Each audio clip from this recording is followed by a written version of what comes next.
We welcome you to this, what we hope to be a very motivating and informative workshop on something that a lot of people obviously needs to have a certain amount of enhancement in their life.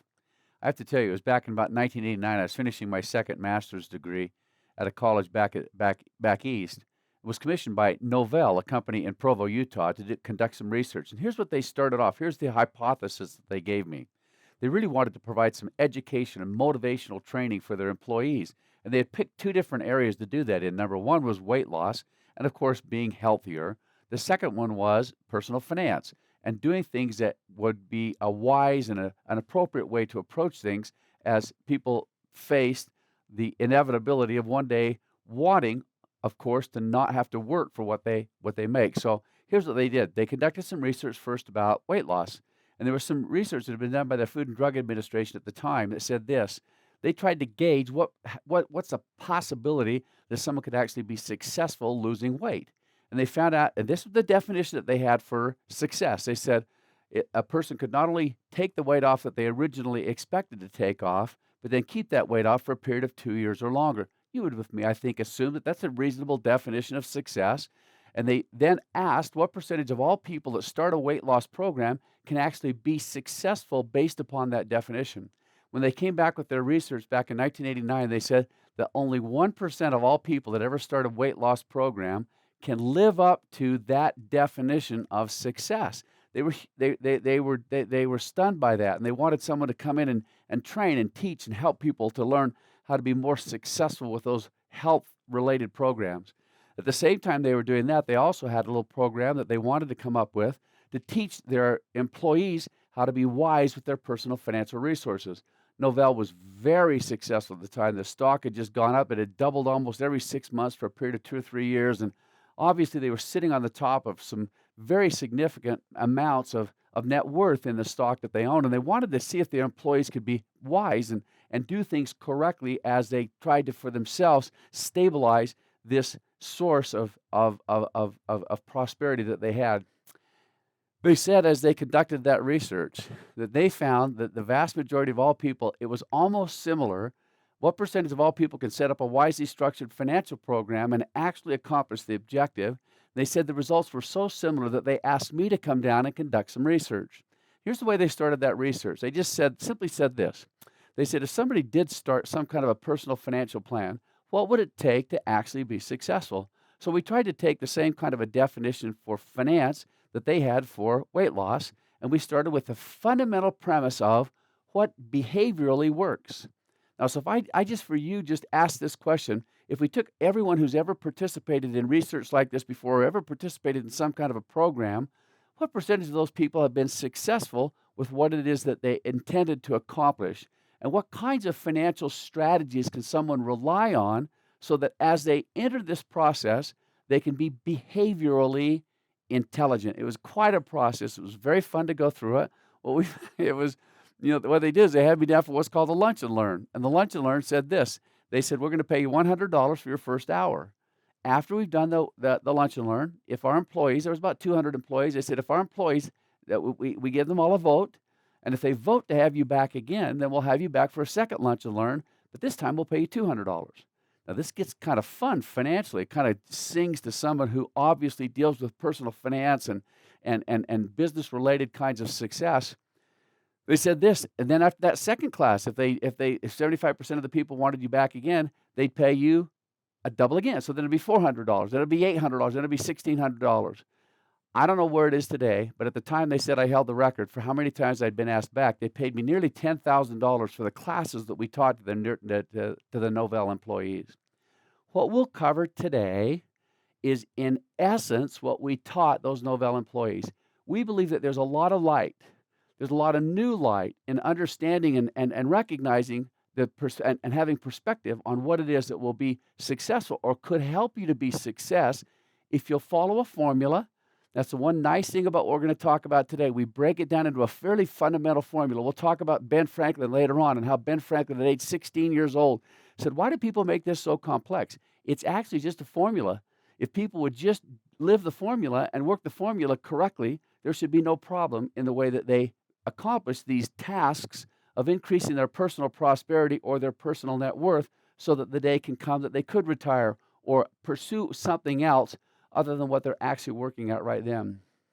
Very fascinating process. We just, as we talked to the employees there at Novell, we just simply said this: is it possible that, and this is what happens. I have a lot of clients that will come to me, a lot of people will come to me and they'll say, is it time that I could retire?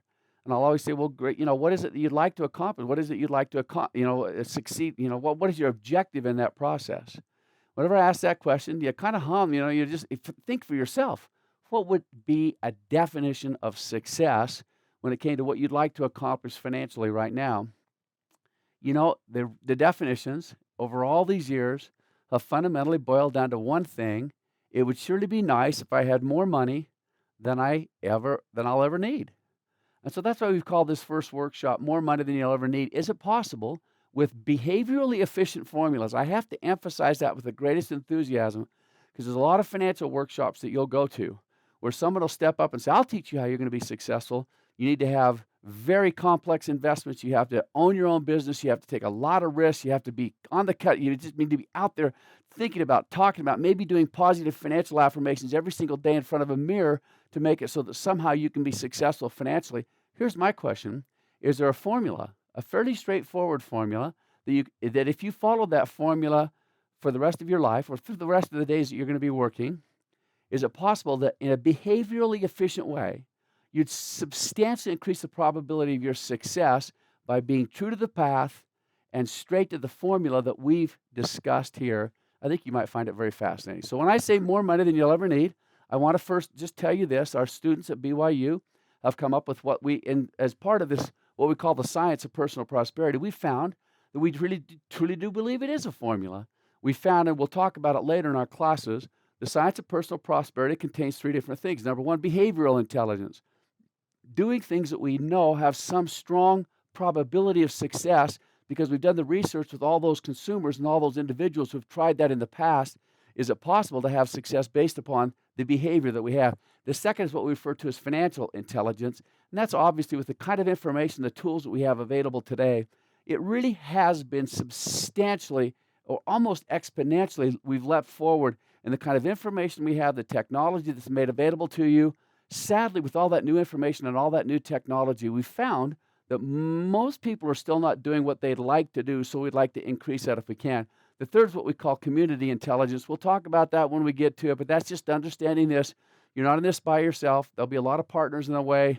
There'll be a lot of mentors. There'll be a lot of relationships that you'll develop that'll make it so that you could, from those relationships, from those mentors, from those partners, increase the probability of your success. As we've done that, the students have been very efficient, and this has been a fun process as we've gone through and tried to figure out what are the kind. And the students have really done the research that's behind that has justified a lot of these concepts that we believe as you learn them, you'll find that this can indeed be a fairly simple, a much simpler process, or much more efficient. Let's not use the word simple because obviously that might might express the wrong connotation. A much more efficient process than we've come to know in the past. Here's what we're going to do. In order to have more money or more income than you'll ever need, we first have to know how much. What would the income be? We can talk all we want to about having more income, but what if it's not enough income for you? What if it's more income? So maybe the target's higher than what you need. You have to kind of first for yourself establish an idea or a concept of how much money you'd have to have in order to be satisfied or to be happy or to be fulfilled with what it is that you've been given. So let's just try a couple of them with you. These are actual individuals who contacted me at some point in time and said, listen, we'd like to come talk to you. We're making some pretty darn good money, but it's not working very efficiently. So here's some numbers I'll give you. Would any of these numbers be okay for you? The first is $1 million a year.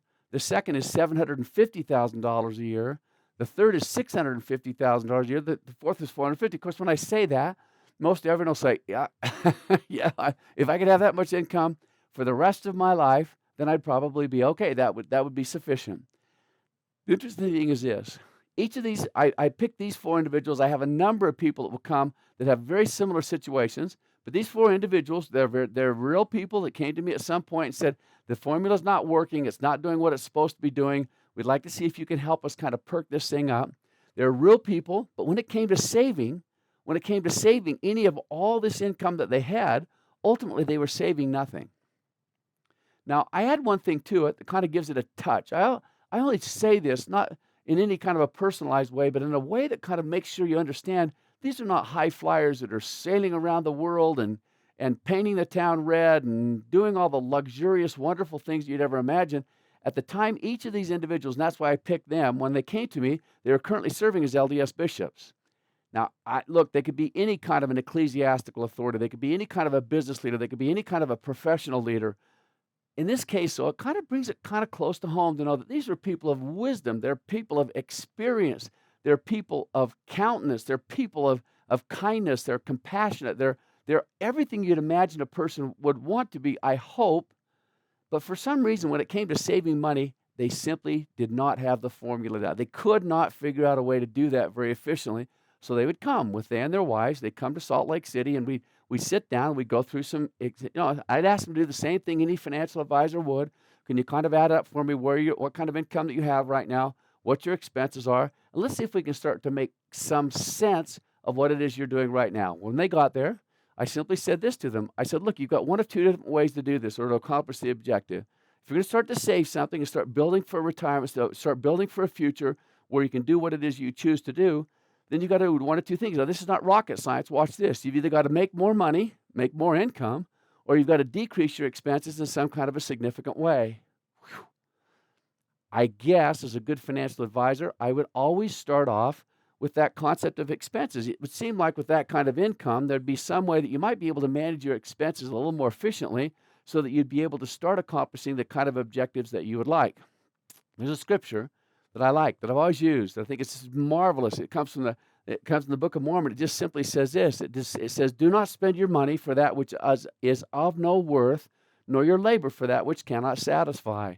I thought that was a pretty good definition. I think that was a great way to start our conversation. So it said, do not spend your money for that which is of no worth. Is there something about the way you're spending in these different categories that you and I would look at right now and say, there might be some ways to be a little more efficient? I want you to know, I remember these 4 conversations very well. Those people's images are still on my face, or in my mind, I can see them as if they were here today. In fact, we're standing in the room right now that I met all 4 of those individuals. And as I met them, we would go through this conversation, and we'd say, is there some way you can decrease those expenses? We'd go through each one of them. I want you to know that in each case, there was some kind of debate. In some cases, there were some angry words. There were some tears. There was some emotion involved in it. As we get going in our class, I'll give you some better indication of what might have caused that frustration. But suffice it to say, and for our purposes right now, let me just tell you this. At the end of our conversation, with each of those 4 individuals making that kind of money, the husband would simply turn and look at his wife and say, honey, we need to make more money. For some reason, with the kind of income that they were making, it just seemed as if the ways that they had chosen to spend their money was so standard, was so specific, and was so locked in that there was no way that they could even imagine the possibility of decreasing any of those expenses. And are they alone? There was some research that was done by a group, the Gallup research people. This has probably been 15, 20 years ago.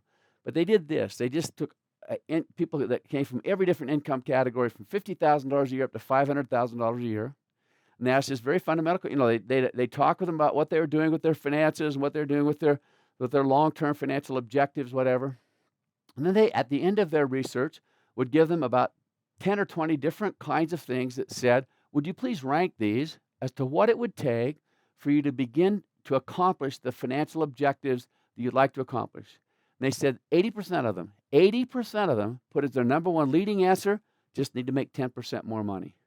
So whether they're making $50,000 a year or whether they're making $500,000 a year, what was the concept? If we could just make more money. Now you for yourself decide, does there ever come a point in time? Can we imagine there ever coming a point in time that relative to the income that we have, that we could say, but it would be nice if our decisions could be made in such a way that the answer was not just make more money, that we could actually be more efficient with those resources. I think you'll love it when we have the opportunity to show you some ways of doing that, and in many cases, not even sacrificing anything more than just the time and the initial energy it takes to do the right things. I want to put it in one more in one more perspective for that I think will be. So this is the case of how much income we'll be making. how much income is necessary. My next question is this: what is the happiest income in America today? So happy. Most people would say that's the ultimate cause and design of our existence is to be happy. That's what we want to do is be happy. And so even our income, would it be nice to know that we have the ability to turn our income into something that causes or helps us to generate a sense of happiness on an ongoing basis? Wait till you see the research. There's some research conducted. It's probably been 10 years ago, at least 10 years ago since this was conducted by Daniel Gilbert at the Harvard University. And they went, once again, they went through all the different levels of income. And what they do is they'd ask each individual, based upon their, no matter what their level of income was, what their level of happiness was. And they'd take people right down to $20,000 a year, and they'd start talking about their level of happiness. Then they'd go to 25, they'd go to 30, something like that. So they'd go in increments, and they would say, what we wanted to do was find out, when does happiness top out? When does more income not create any additional happiness? I like to joke with people and say that we have absolute confidence in the research that was done because the numbers were first reported on the Oprah Winfrey Show. And whatever year he went on the Oprah Winfrey Show, and he said that the happiest income in America today was, went right past it, $40,000 a year. $40,000. That was per household. He literally at that time said, we can, in our research, detect no additional level of happiness once someone's income goes above that amount. So $40,000 a year, that's it.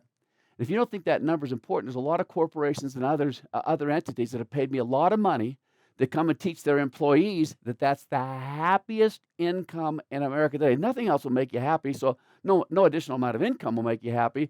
So let's work on some other possibilities. I almost said it. Okay, now, at the same time, there was some research being done at the Yale University. They had what we might want to say is a more academically anticipated or expected answer when it came to research being done at an institution of higher learning. They simply said this: the happiest income in America today is an income that's slightly higher than your nearest neighbor or your closest relative. And it makes sense. We are beings that are happy relative to someone else. We are sad relative to someone else. We are satisfied relative to someone else. As we see others and we compare ourselves to who they are and what they're doing, it gives us a sense of whether we're being successful or not. And with that success comes a quantity of happiness or sadness, as the case may be. A lot of people can't relate to that when it comes to happy, but you for yourself can understand what it means. Like your next door neighbor or something like that seems to be doing just fine, and suddenly there's some financial reversal in your family that makes it so that it's not quite the same as it's always been. And you can see why that can really be a very substantial part of what we use or utilize as our definition of what makes us happy. I'm going to put some other kind of a context on it like this right now. I think you might be very fascinated to watch this. So happiness, what kind of income, what kind of assets, something like that. Where does happiness come from when it comes to this finance that we're talking about? Here's an individual, Jack Whitaker. Jack Whitaker, a few years ago, won the Powerball lottery, $315 million he won in the Powerball lottery. I like to ask my students, I say, okay, who would be happy if that happened to you? And of course, every hand will go up. I then say, okay, I'm going to contrast that with an individual who's involved in an accident and became a paraplegic for the rest of his life. Which would you choose when it comes to your personal level of happiness? Would you like to be the guy that won the lottery or the guy that became paraplegic? Can I just tell this once again? Some great research was done. And in this case, they took 22 major lottery winners and they took 22 paralyzed accident victims. And in their research, they fundamentally called this, or ended up calling it, based upon the results of their research, they call it adaptation level theory. What they found was that in 3 years, basically the happiness of those two individuals were about the same. They were overall, their quality of happiness in life was about the same. And surprisingly, within 5 years, they found out that those who had been involved in those accidents that left them paralyzed reported a higher level of happiness than those who had won the Powerball lottery or won these very substantial amounts of money in lotteries. What does that tell us? I have to tell you, we're going to talk a lot about it. We're going to talk a lot about it in the rest of our classes. This thing about adaptation, what does it say? Whenever we receive anything that's a number, a title, a specific reward, something that we have always wanted, and we get in a very specific or tangible way, we quickly adapt to the level of happiness and will return to the same level of happiness that we were prior to receiving that. This guy, Jack Whitaker, within 2 years of receiving that Powerball lottery, went on national television and in tears, he said, if I could give all that money back tomorrow, I would. It's absolutely destroyed my life. Now, I know you'll be like every other person who's ever come to one of my classes. You'll say something like, okay, give me all that unhappiness that you want to. I think I'll take that. You have to listen very carefully. There's a book once written about individuals, and they researched a lot more than 22 people. And they said that after 5 years, their research was this, after 5 years, 85% of all those people reported that their quality of happiness had gone down after receiving that big chunk of money. So, in other words, a big dollar amount, a big new title, a big new success that we've accomplished for ourselves. We'll tell you later what it is that we ultimately believe causes or creates that additional level of happiness. But for right now, could you just imagine for yourself this concept where whether it's being paralyzed or whether it's winning this massive Powerball lottery, there's a fairly good chance that neither one of them will have a great deal of long-term impact on our happiness or our sadness. Kind of interesting concepts. So what we've done is this. With our students at BYU, we came up with this thing. Really, we started this back at Novell when we were there. We ultimately called it our point of choice. I want to talk to you about what the point of choice is. Imagine for yourself this. Choice. That's what we all seek. I hope that's at least in our research we find that people say would make them happy is to have choices, to have options, to have possibilities that they could pursue without having to feel like they're obligated to do. So when is the point of choice according to our definition? We just say by definition, the point of choice is this. It's the day that you have the choice whether or not to work for income, because your financial needs will be provided by the financial assets will provide more income than what you need. Now, just think for a second. This is kind of a major shift for a lot of people. A lot of times we work, all of us are working today to derive what we refer to as earned income. I go to work, I get a paycheck, I get that paycheck based upon the kind of quality income, the quality work that I've provided for the company that I'm working for. So we call it our earned income. That's what we had to work for. We hope that during the years between the time where we are right now and the time that we want to retire or hit this point of choice, we hope that we can accumulate some financial assets. We'll talk right now about what those financial assets are and what they're supposed to be. We want to accumulate enough financial assets.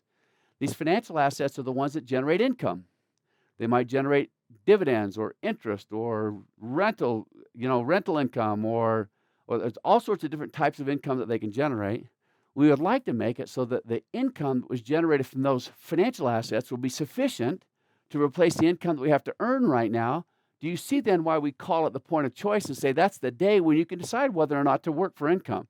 Now, some people will decide at that point in time to continue to work for income. Some might not. Some might decide to go on missions. Some might decide to go do humanitarian projects throughout the world. Some might decide to golf for the rest of their life. Some might, you see the point.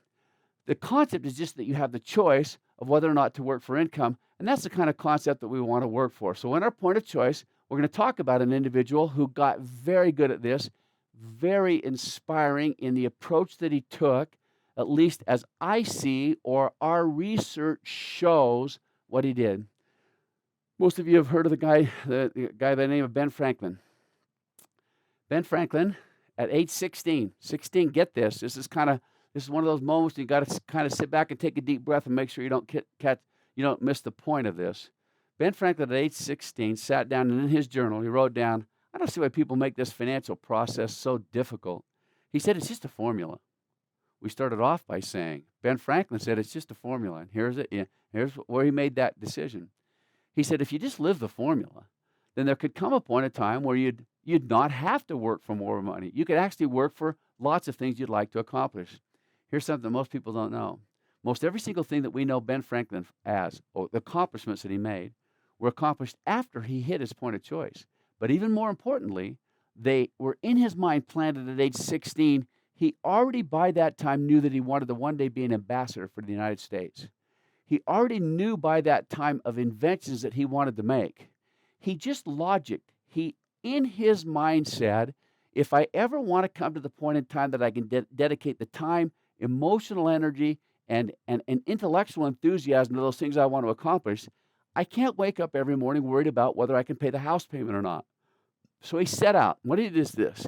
He said at age 16, he said, I want to be done by age 42. Isn't that amazing? He actually, in his mind, said, I don't want to work forever. I want to be, of course, you got to remember that the average age that people lived to, longevity back at that time, was not that much longer than 42. So he wanted to be done by 42. Can you imagine a 16-year-old boy wanted to be done by age 42?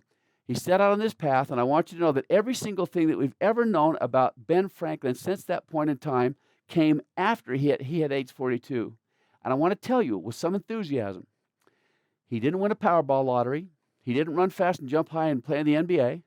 He didn't inherit any money. He literally was an employee for printers during that period of time.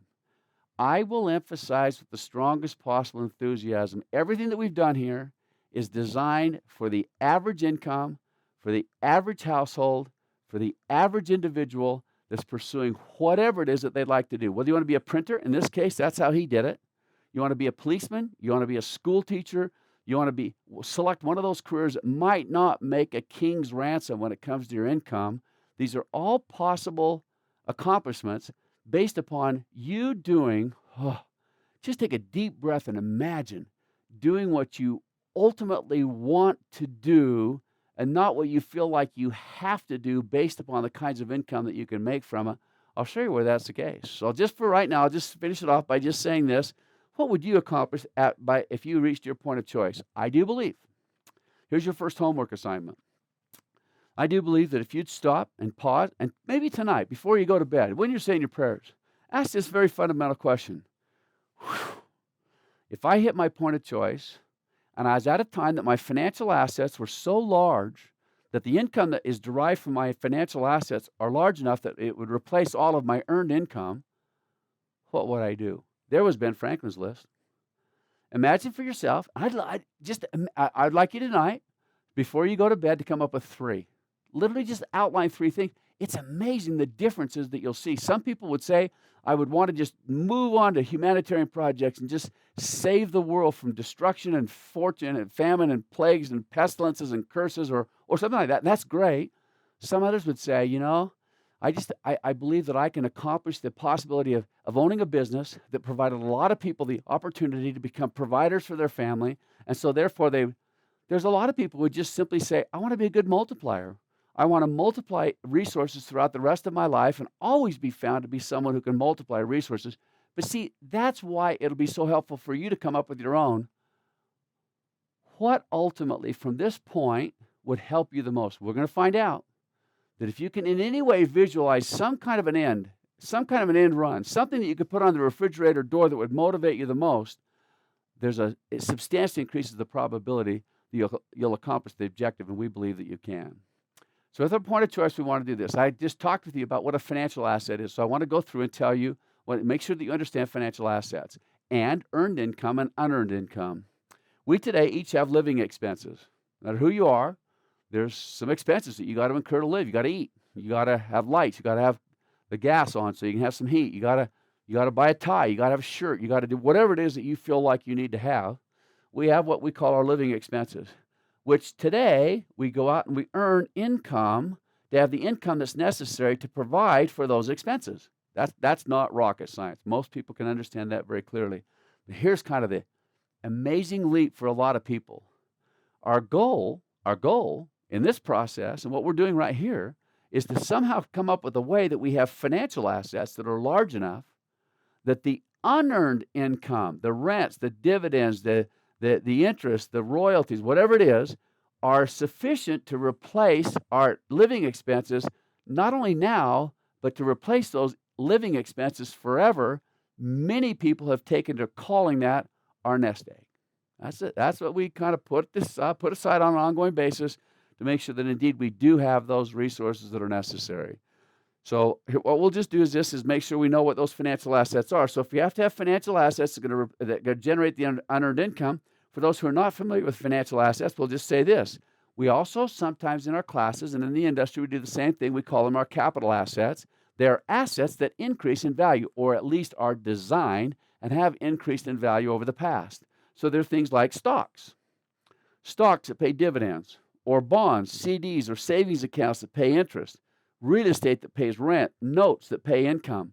All of those are the types of things that will make it so that that asset will increase in value over time, along with sometimes as we're holding on to any one of those assets, not only do they pay these forms of current income, but they also have what we refer to as capital gain income.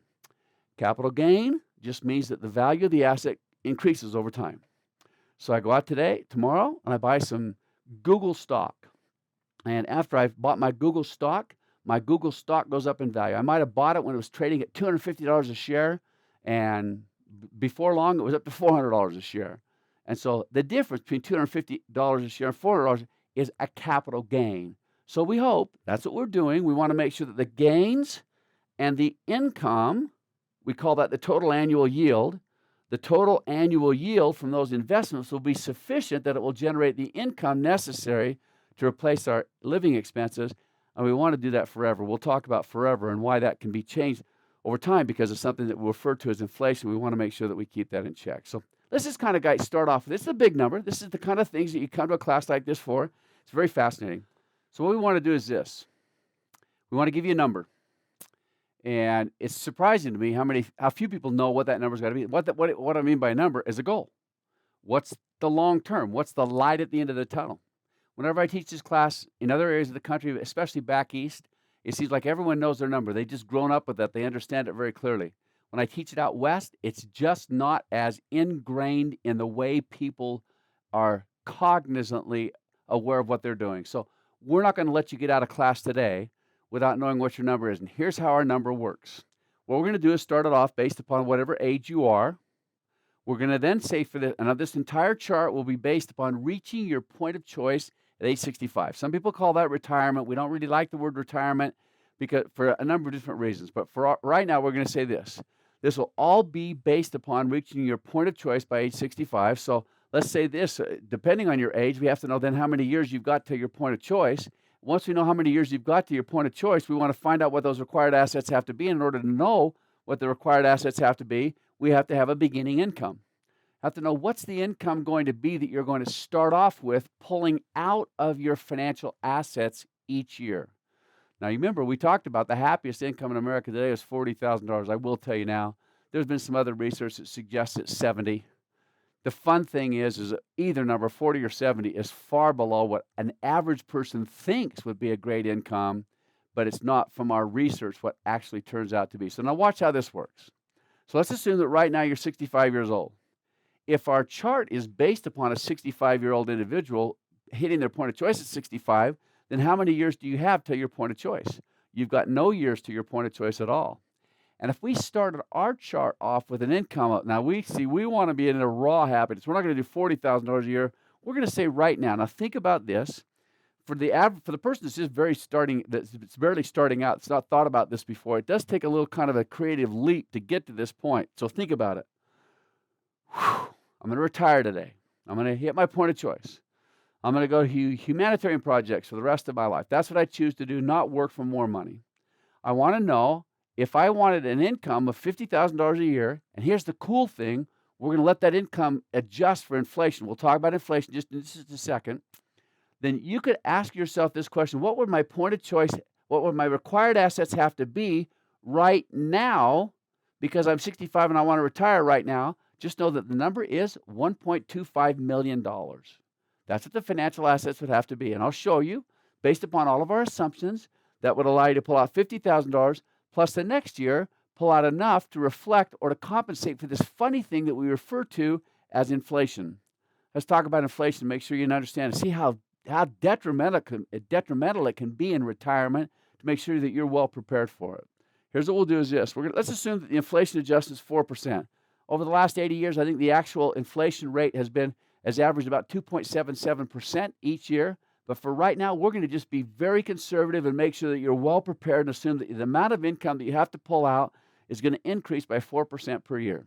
So if we had $50,000 that we're starting off with right now, when we had inflation of 4%, we're going to pull out 50% in the first year, what would that mean that we have to pull out in the second year? So 4% of $50,000 is $2,000. Excuse me, the inflation. The inflation at 4% is $2,000. That means that if that basket of goods and services, now we haven't used that term yet, so let me just make sure you understand this. We do that in economics. Anybody's ever taken an economics class before has heard that before. That's what we select today to spend my money on. That's what it costs me to satisfy my expectations today. That's the basket of goods and services that I purchase for myself. If in the first year that costs $50,000, if inflation goes up by 4% this year, how much will that basket of goods and services, the exact same basket of goods and services, cost next year? It's going to cost $52,000. So we've got to set this up. We've got to have our numbers prepared to make it so that this year I can pull out 50. Next year I can pull out 50. And if I pull out 52 that next year and it goes up by 4%, then I got to pull out $2,080 more in the next year, which means I got to pull out $54,000 in the second year. What would be the third year now? In the fourth year, $56,000. Can you see what happens within 5 years? Within 5 years, the amount of money that I have to pull out in order to buy that, remember, it's still the same basket of goods and services that I'm going to use to purchase with my money. In order to buy that same basket of goods and services, I have to have $60,832. That's the devastating impact of inflation. But when you take the class here and you learn it through the source that we're dealing with, you'll see that you'll be prepared to do that if you have $1.25 million in assets if you're at age 65. Let's keep going. What if instead of at age 65, I'm 60 right now? If I'm 60 years old, how many years do I have before I get to my point of choice? I have 5 years. Now remember, you just saw 5 years from now, that same basket of goods and services is going to cost how much? $60,000. So let's start. If we're going to start when we hit our point of choice in 5 years, we're going to start pulling out $60,000 a year. Then what would my assets have to be worth? Because the income I'm going to pull out is so much more. My basket of goods, my point of choice required assets have to be $1.5 million. Should be easy from that point forward. Rewind the tape, do whatever you needed to make sure that you've got those two concepts down. Because now what if I'm 50 years old, so I've got 15 more years before my point of choice. Now that income that I'm going to start pulling out when I first start the process is $90,000. My required assets go up to $2.3 million. If I'm 40 today, so I got 25 years to go, look at how much that income's got to be to buy that same basket that costs $50,000 today. That would mean that my point of choice assets will have to be worth $3.3 million. If I'm 30, that's 35 years. It's 4.9. Look what I tell my students at BYU. Watch this. If you're in your 20s today, if you're in your 20s, early 20s, which most of the students there are, it means that if they're going to retire at age 65 or hit their point of choice by age 65, they're going to have 45 years to go. Look at the income that it would take, $292,000 to purchase then, 45 years from today, what costs today only $50,000. The number that I give them is $7.3 million. Now, it's at that point that most people take a kind of a breathless, they roll their eyes and breathlessly say, this is just not for me. There's no way I'll ever have those kind of assets. You stick with us because I can show you where indeed you can do it. You can accomplish the objective. This is not only possible, it's highly probable if you follow the formula that we've talked about. Now, some of you are going to say, hey, listen, $50,000. I'd like to see if I could kind of soup this thing up to make it so that instead of $50,000, a basket of goods and services costs $50,000. I'd like one that costs $100,000. You see why it's so nice to work with a number like 50? Because if I was first of all calculating what would it cost to do it at $50,000, and then said now I want to have it be worth $100,000, what would it take to do that? All I have to do is just double all those numbers. There's your $100,000 a year income now, and all those numbers we just talked about double, so that by 20-year-old, by age 45 would have to be worth, by age 65, 45 years from today, would have to have point of choice financial assets worth $14.6 million. You say, not a chance. But stick with us because I think I've got some fun things that I'm going to tell you. Because what we want to do is start off working on what that formula is going to be. What we want to imagine is this: the most profound key to personal financial success, the most profound, is found in a formula or a plan that you can follow when everyone else succumbs to impulsive behaviors and to market manias. That is sadly the biggest single devastation that we have today in this planning process, is no matter how committed we are, no matter how focused we are, no matter how much we believe in ourselves, no matter how many times we stand in front of that mirror and do positive affirmations, there'll come a point in time when we'll want to kind of drop out of this. That point will most likely come when there's some kind of an emotion, some kind of a fear, some kind of a behavior, some kind of a mania that will make it so that somehow we get off course and quit doing what it was that we intended to do. I can't wait to tell you about investments and how you invest your money so that you don't succumb to these kinds of problems. For right now, I want to introduce you to that formula, though. Here's what we're going to do. Our point of choice formula is going to relate, and it's a formula. Now, remember, I've talked about this. This is for anybody. This is not, I know you'll see in this that this does not require some kind of extreme risk or extreme, own your own business strategy or all those kinds of things. It's available to anybody. Here's what it is. We have the H, the X, a 1, and a 1. And we'll start immediately telling you what each one of those means. Our first thing that we want to talk about is that H. And surprisingly, I know a lot of you, when you first see it, will say, that seems fairly obvious. Like, why wouldn't we want to do something like that? What I'd suggest to you highly is that you purchase a home. I know that sounds to be like, wait a minute, a home? What does that got to do with the financial plan? Wait till you find out how much it does have to do with the financial plan. No, first of all, it's a great financial asset. And know this, when I talk about behavior, now think about this for a second. When I talk about behavior, our research shows that 75% now stick with me. Sometimes when I'm kind of giving you a number, it's easy to roll off your back and roll glibly from any existence that you kind of imagined when you first came to class. I want you to think deeply about this number when it comes to what works. We found that 75% of all people that purchase a home in America, 75% of all people that reach age 65 in this country will own their own home or own a substantial portion of their home. Think about that. With all those numbers we started off with, weight loss, 1%, financial plans, long-term, 1%, now we're saying 75% of all people who reach age 65 in this country today will either own their own home or they'll own substantial equity in their home. A great financial asset, which we'll show you later on will be even better. So let's just kind of get a visualization. It won't take us long, but this is kind of, because a lot of people that are listening to this right now probably already started to purchase a home or maybe even purchase the home, and just take this moment to pat yourself on the back for not only having a home, but maybe even thinking about owning a home. If you don't even have a think, maybe hope to one day own a home, if you've allowed that to become part of your conscious approach to accomplishing objectives in your own personal prosperity, you're in great shape. Let me show you what happens. Today, if we took the median home price in America today, median, just the standard, that's average. There's different types of averages. We won't get into that because it's beyond the perspective of our class. If we took the median, the average home price in America today, we just say this, is about $250,000. So you got my home today, about half of all the homes available in America today are worth less than $250,000. And about half of the homes that are available today in America are worth more than $250,000. But here's our question. If I'd have bought that home 40 years ago, how much would I have spent for that home? If I'd have bought that exact same home, and it was available 40 years ago, we'd have probably only spent about $24,000 for that home. And I know young people cannot see that. They just say, how could a home that you spent $24,000, first of all, they can't believe that anybody ever bought a home for $25,000. But how in the world could a home that was worth $24,000 then be worth $250,000 today? That's a stunning number. I will tell you this, ask anybody that's over 50 today what they spent for their first home.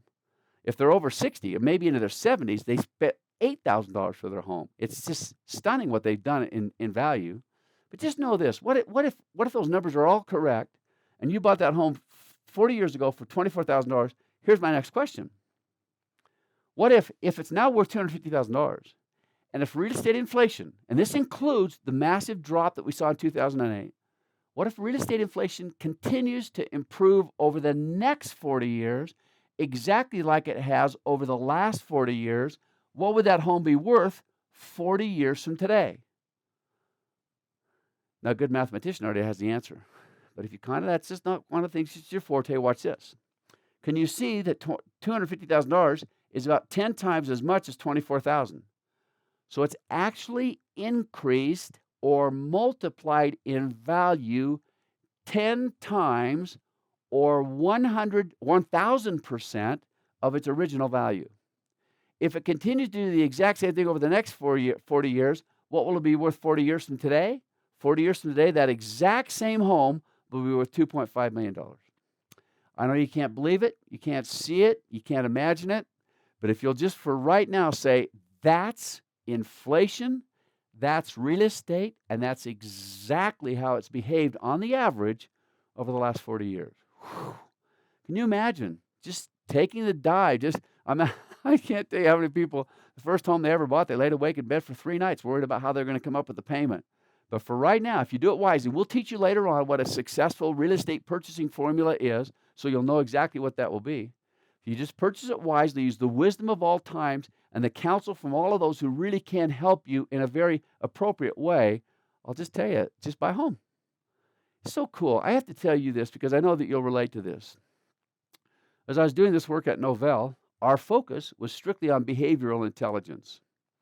After we'd done our work there was at the LDS church, there was a man by the name of Stan Peterson who had me come there and consider the possibility of teaching this to LDS employees. As we did that, and we went through the whole thing, we had a delightful conversation. He was very engaging. He asked great questions. He shared great insights. But at the end of the whole thing, he stood back and he said, you know, those 3 things you're talking about right there, that's what the scriptures and prophets have been telling us to do forever. Can I just tell you in a strong, very strong and very hopefully a convincing way, I believe this is not just behaviorally intelligence, this is spiritually intelligent. I believe this is the kind of things that the prophets and the scriptures have been teaching us to forever to do in such a way that if you'll just do that, you'll actually have the assistance or the partnership or the wisdom, not only this earth, but of perhaps of eternity behind this process. I will just tell you that every single prophet since Joseph Smith, every single one of the latter-day prophets have said at some point in time that have encouraged the saints to own their own home, to buy a home. It provides not only for financial security, but also provides for peace and comfort and safety in the midst of times of crisis.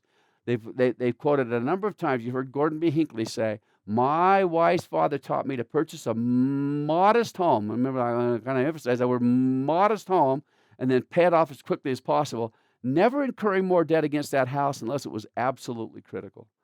So let's just kind of stick with that for a second. Say, what if we just use that same spirit or that same logic to say, not only would it be behaviorally efficient, but it'd also be very spiritually efficient. I can show you that that's indeed what we've been encouraged to do for a long time, and that's what he was impressed with. So now what I want to do is this.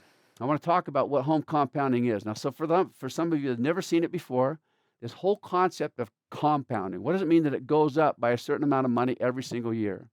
When I have my students in my class, I have a little fun with them. And I say, look, we're going to assume that our home's value is going to be $250,000 that we're starting off with. We're going to have an annual growth of income by 6%. I then tease the students a little bit, and I say, you need to purchase a little fixer-upper home. And I show them a kind of a nice possibility of one that could use new occupants on a regular basis, so they're always looking for someone to occupy the home. But I use it all in fun just to suggest this. Here's how it works. So if I bought a home that was $250,000, here's my assumptions. My home's worth $250,000. I'm going to have an annual growth rate of 6%. In the first year, if that $250,000 home grows by 6%, it would grow in value by $15,000. 6% of $250,000 is $15,000. So by the end of that first year, my home would have gone from $250,000 up to a value of $265,000. Doesn't look very impressive until you see what happens over time. What I'm going to do is I'm going to lay out the columns for you and show you how this thing increases over time.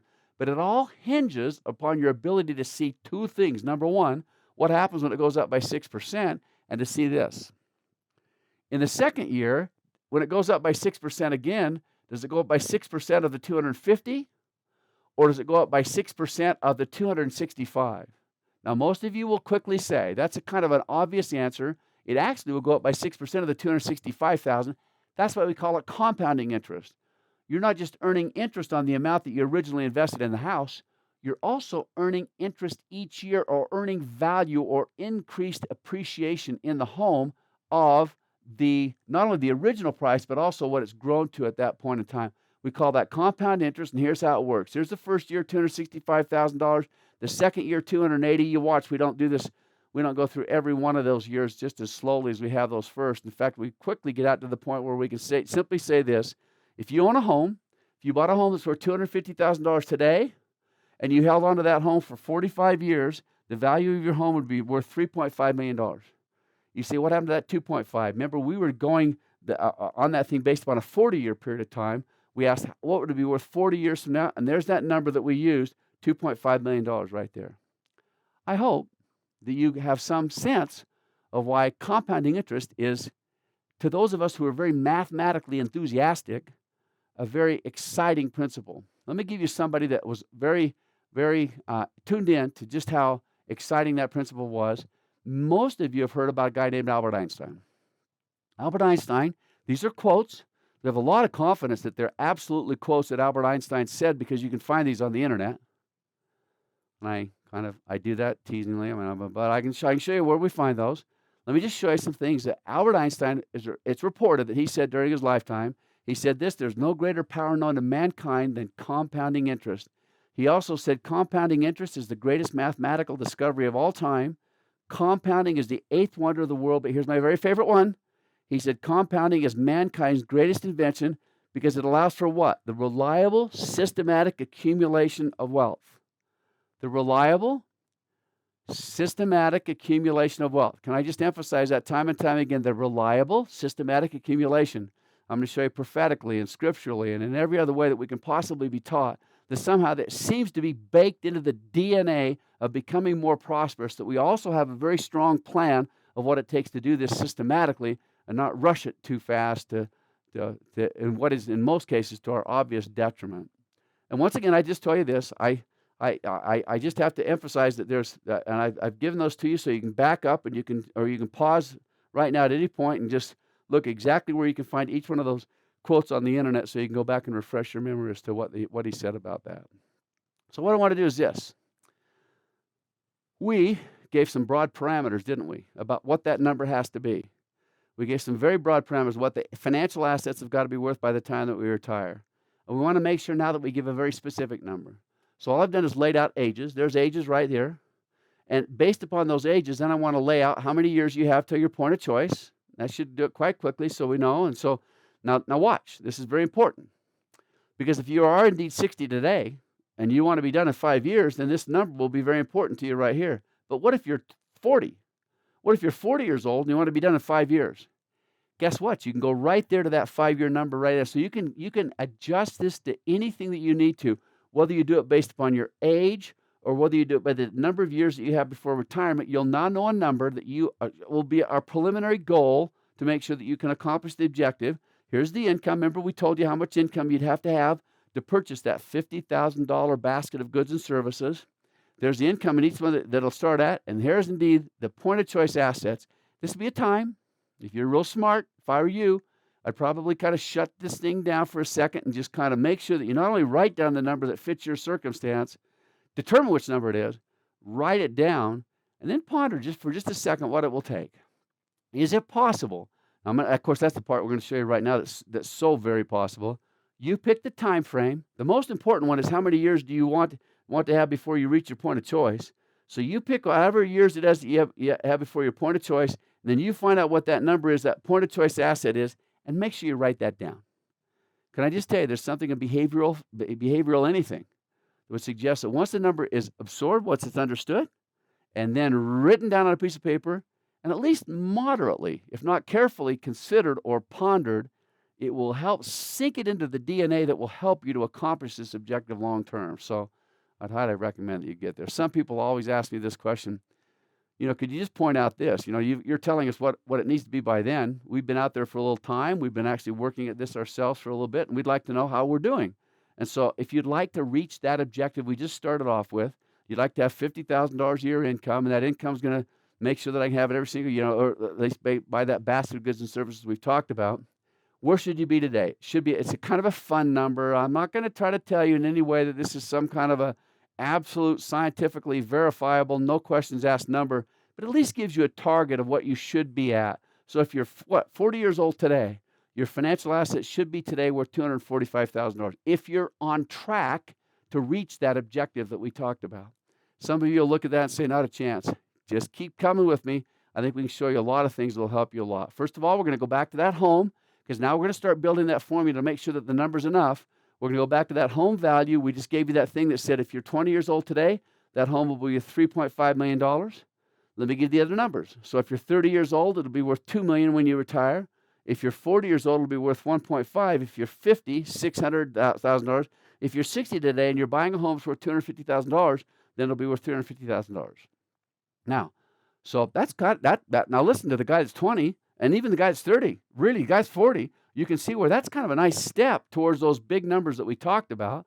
So we want to show you. We want to make sure that we not only intellectually and academically show you how to make this thing work, we want to make sure that visually you have some picture in your mind about how this thing is supposed to take place. And so we're going to create a little chart for you.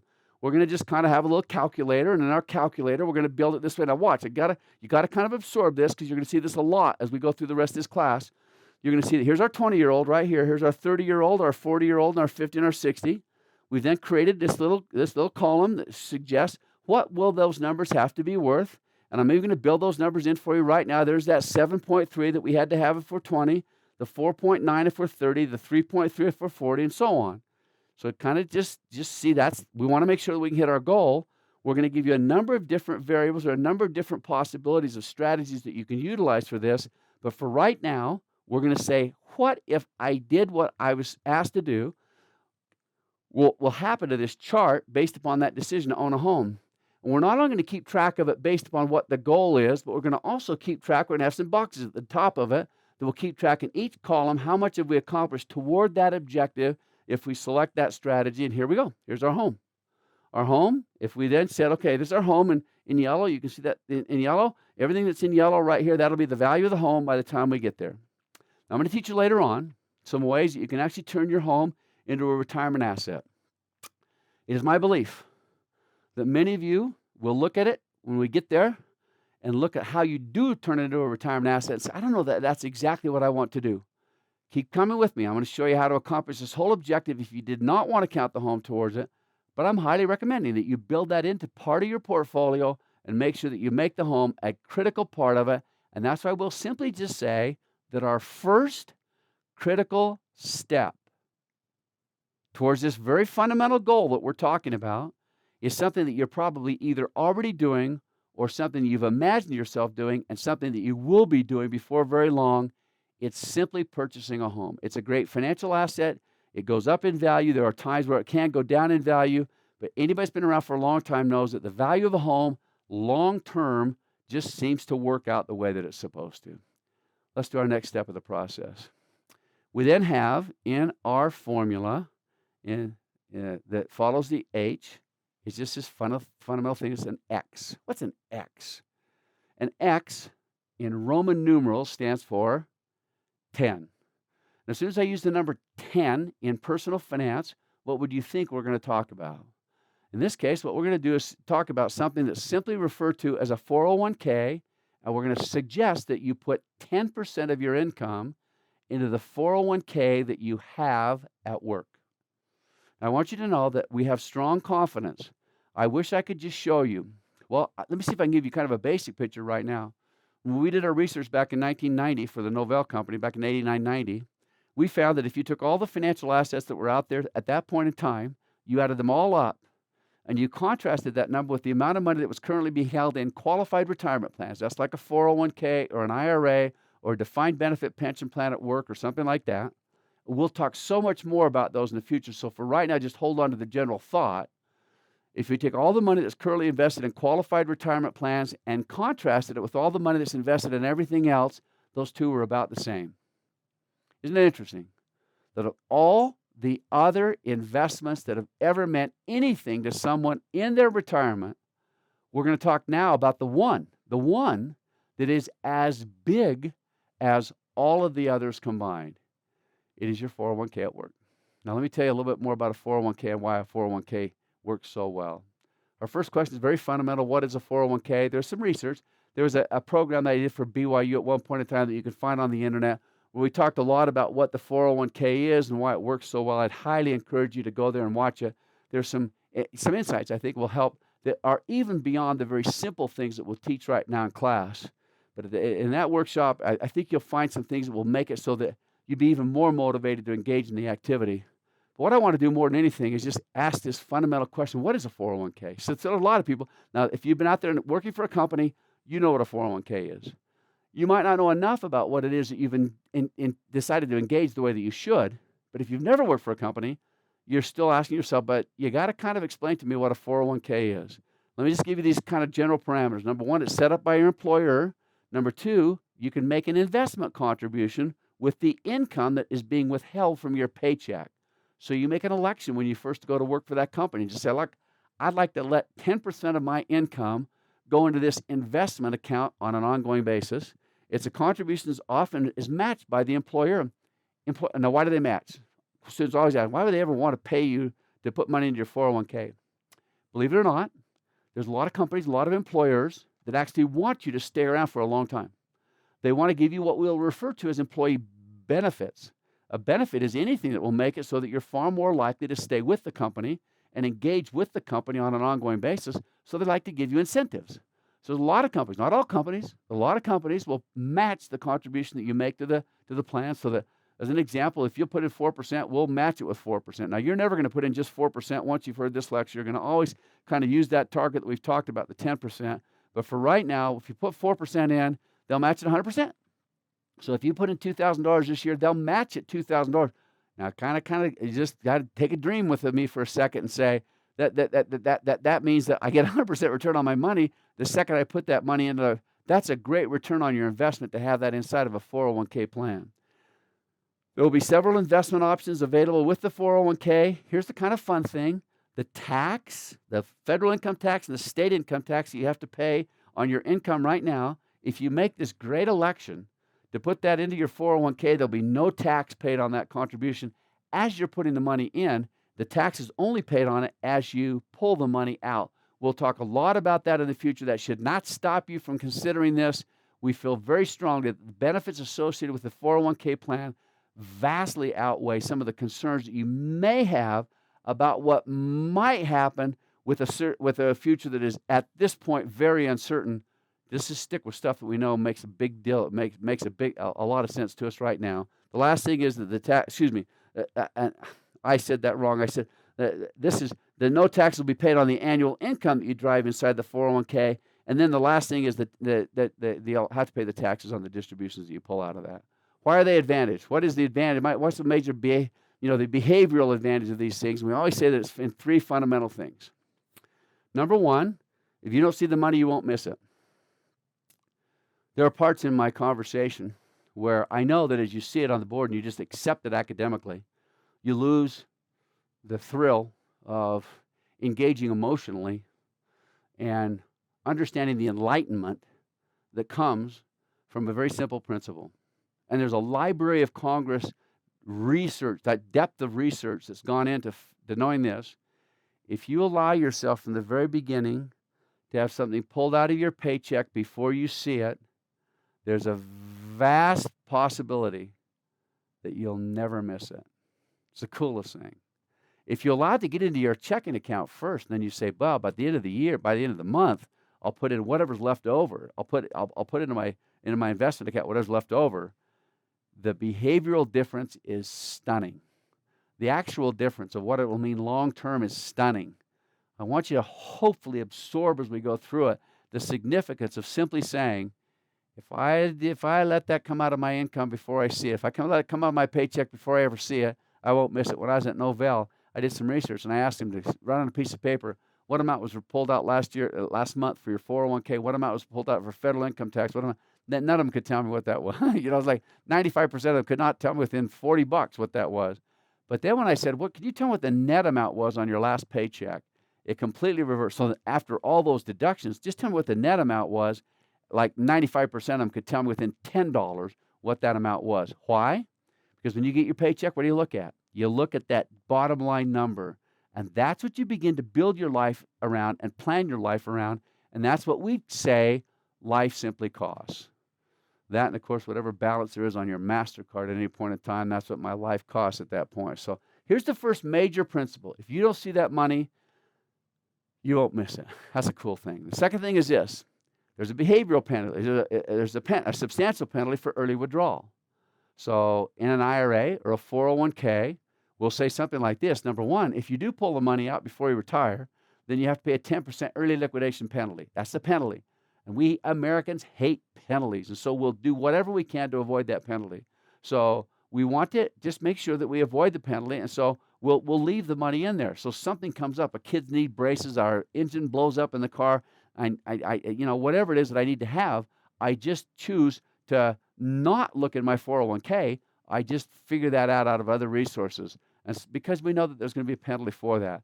My last one is probably my favorite one of all of them, and that's just this: we can actually have someone else do all the work for us. I want you to think, when it comes to losing weight, can you delegate that responsibility to someone else?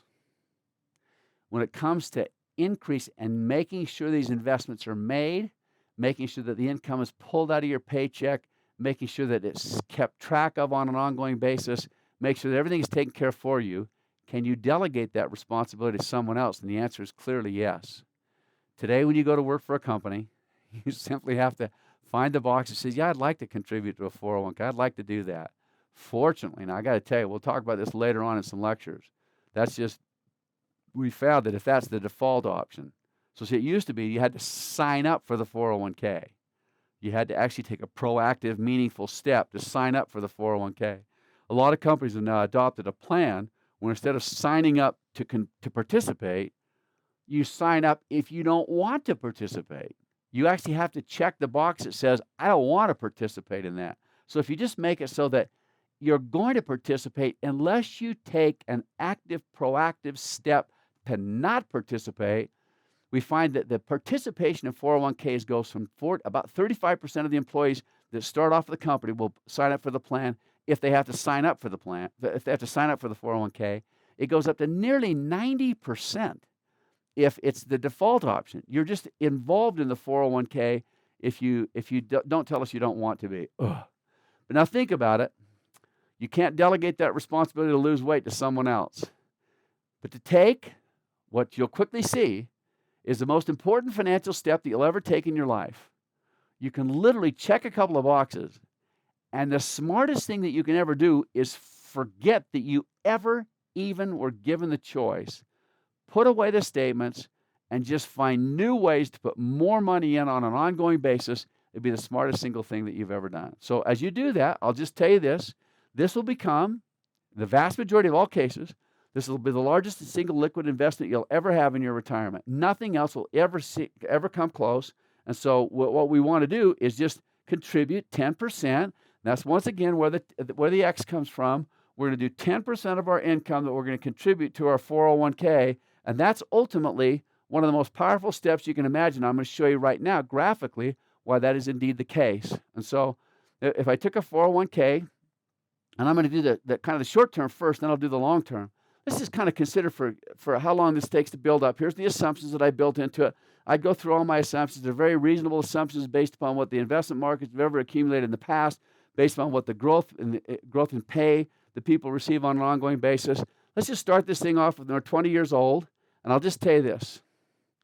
You have to kind of take a deep breath, because I know when you first see the number, it doesn't seem to add up the way that you thought that it would. Literally, with those numbers, 5% increase in pay on an ongoing basis, beginning income of $50,000. Remember, this is for anybody. This is not for some guy that's a massive, kind of a key executive, a big company or anything like that. It's $50,000 you start off with. Your contribution is going to be 10%. Your employer match is going to be 4%. And the investment yield that we have is 11%. Actually, the investment yield in a high, well-qualified, well-diversified, well-allocated investment account has been higher than that over the last 80 years. For right now, take a deep breath. And just know that if you'll do that, a 20-year-old will have $17 million in his 401k plan by the time he reaches age 65. Now remember, we started this whole thing off by saying that number's too big for me. When I told my 20-year-olds you had to have $7.3 million in your 401k, it seemed like a number way beyond our comprehension or our believable, achievable barometer.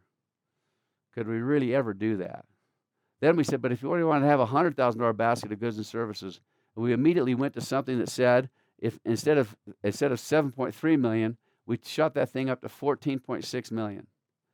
Can you imagine that in one decision that anybody has working for a company today, in one simple decision, And even if you don't work for a company, we'll give you lots of ideas. If you don't work for a company that sponsors one of these kind of plans, we'll give you all that later on. What if you actually made the decision? We'll show you how it all works and what goes on in the process. I'll just tell you this: that number, by the time you reach by the time you reach age 65, would have accomplished the entire objective. We could quit class. We could halt everything we're doing right now and just ask everybody, you want to plant that on your forehead as the most important thing you'll ever do, and stick by that plan regardless all the other options that people extend to you over the time that you're working. If you'd stick to one plan, and that is just put money into your 401k, it would accomplish the objective. Here's our other numbers. A 30-year-old would have $5.5 million. A 40-year-old would have $1.7 million. A 50-year-old would have $450,000. And our 60-year-old, even our 60-year-old, would have $70,000. Sitting in his 401k, if they started right now doing this, by the time they reach age 65, they'd have $70,000 sitting in their 401k. Now remember, for our 60-year-old, we're assuming numbers where you've not done anything in the past. This whole program is this. We're just saying you've not done one dang thing in the past. We're going to still get you ready for retirement by the way we do. And wait till you see the numbers. I think you'll be very pleased. So what we're going to do, we're going to remember how we did our little chart. We're going to put that chart back up on the screen. We're going to say, look, we did a little too fast. I want to make sure you're familiarized with what it is. There's our number. That was just using and finding out how much the home would be worth relative to each one of those numbers. Now what we're going to do is we're going to add to it our 401k, and our 401k makes it so that literally our 20-year-old has a $20 million net worth by the time they reach age 65, with a home and a 401k where they're putting 10% away on an ongoing basis. That's it. That's all they'd have to do. Our 30-year-old, that's all they'd have to do. Our 40-year-olds, not quite up to where they need to be yet. They're still at the 3 point, instead of 3.3, they're at 2.8. You can see that's where we're calculating our numbers. Our 50-year-olds got some work to do. They need 2.3. They'd only have 1 million at that time. And our 60-year-old that needs 1.5 would only have $420,000. But we're still coming. The next thing we want to talk about, the next thing we want to build into our formula is this very fundamental concept, and it's one that was a surprise to us. And before I start talking about it, I want to remind you what our original objective was. What are the things that we can document to you that people have done very well behaviorally over time? And so, now remember, if I'm going to look at behavioral, I want to set this thing up, and I'm going to find something that we had never imagined as part of this process, but was linked into what we did in what was a very popular way with our students there at Novell. Let me just ask you this simple question. How are we doing with our debt payments today? So you didn't think you're going to talk about debt payments as kind of a proactive part of this building or wealth accumulation or prosperity building project. We just talk about debts in America today. Unfortunately, the average American household today has $2,300 a month in debt payments. So $2,300 a month. Now that's including the house payment. So everything, whether it's a mortgage payment, whether it's a student loan payment, whether it's a Visa card payment, whatever it is that we have to pay on an ongoing basis, what we're going to do is make it so that we have $2,300 a month that we have to pay. When we have to pay that, whatever it is, how well are we doing at that? So then I asked, and first of all, I just have to tell you there's been a 300% increase in per capita debt over the past 30 years. And when I tell you that, now let me just ask you the big question, though. And I want you to kind of formulate for yourself an answer to this as we go through it.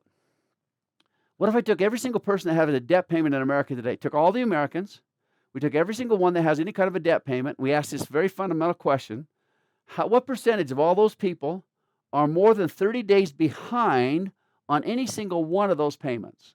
So you got a house payment, you got a mortgage payment, there's a mortgage payment, you got a mortgage, a MasterCard payment, you've got a Visa payment, you got a car payment, you got a student loan payment, something like that.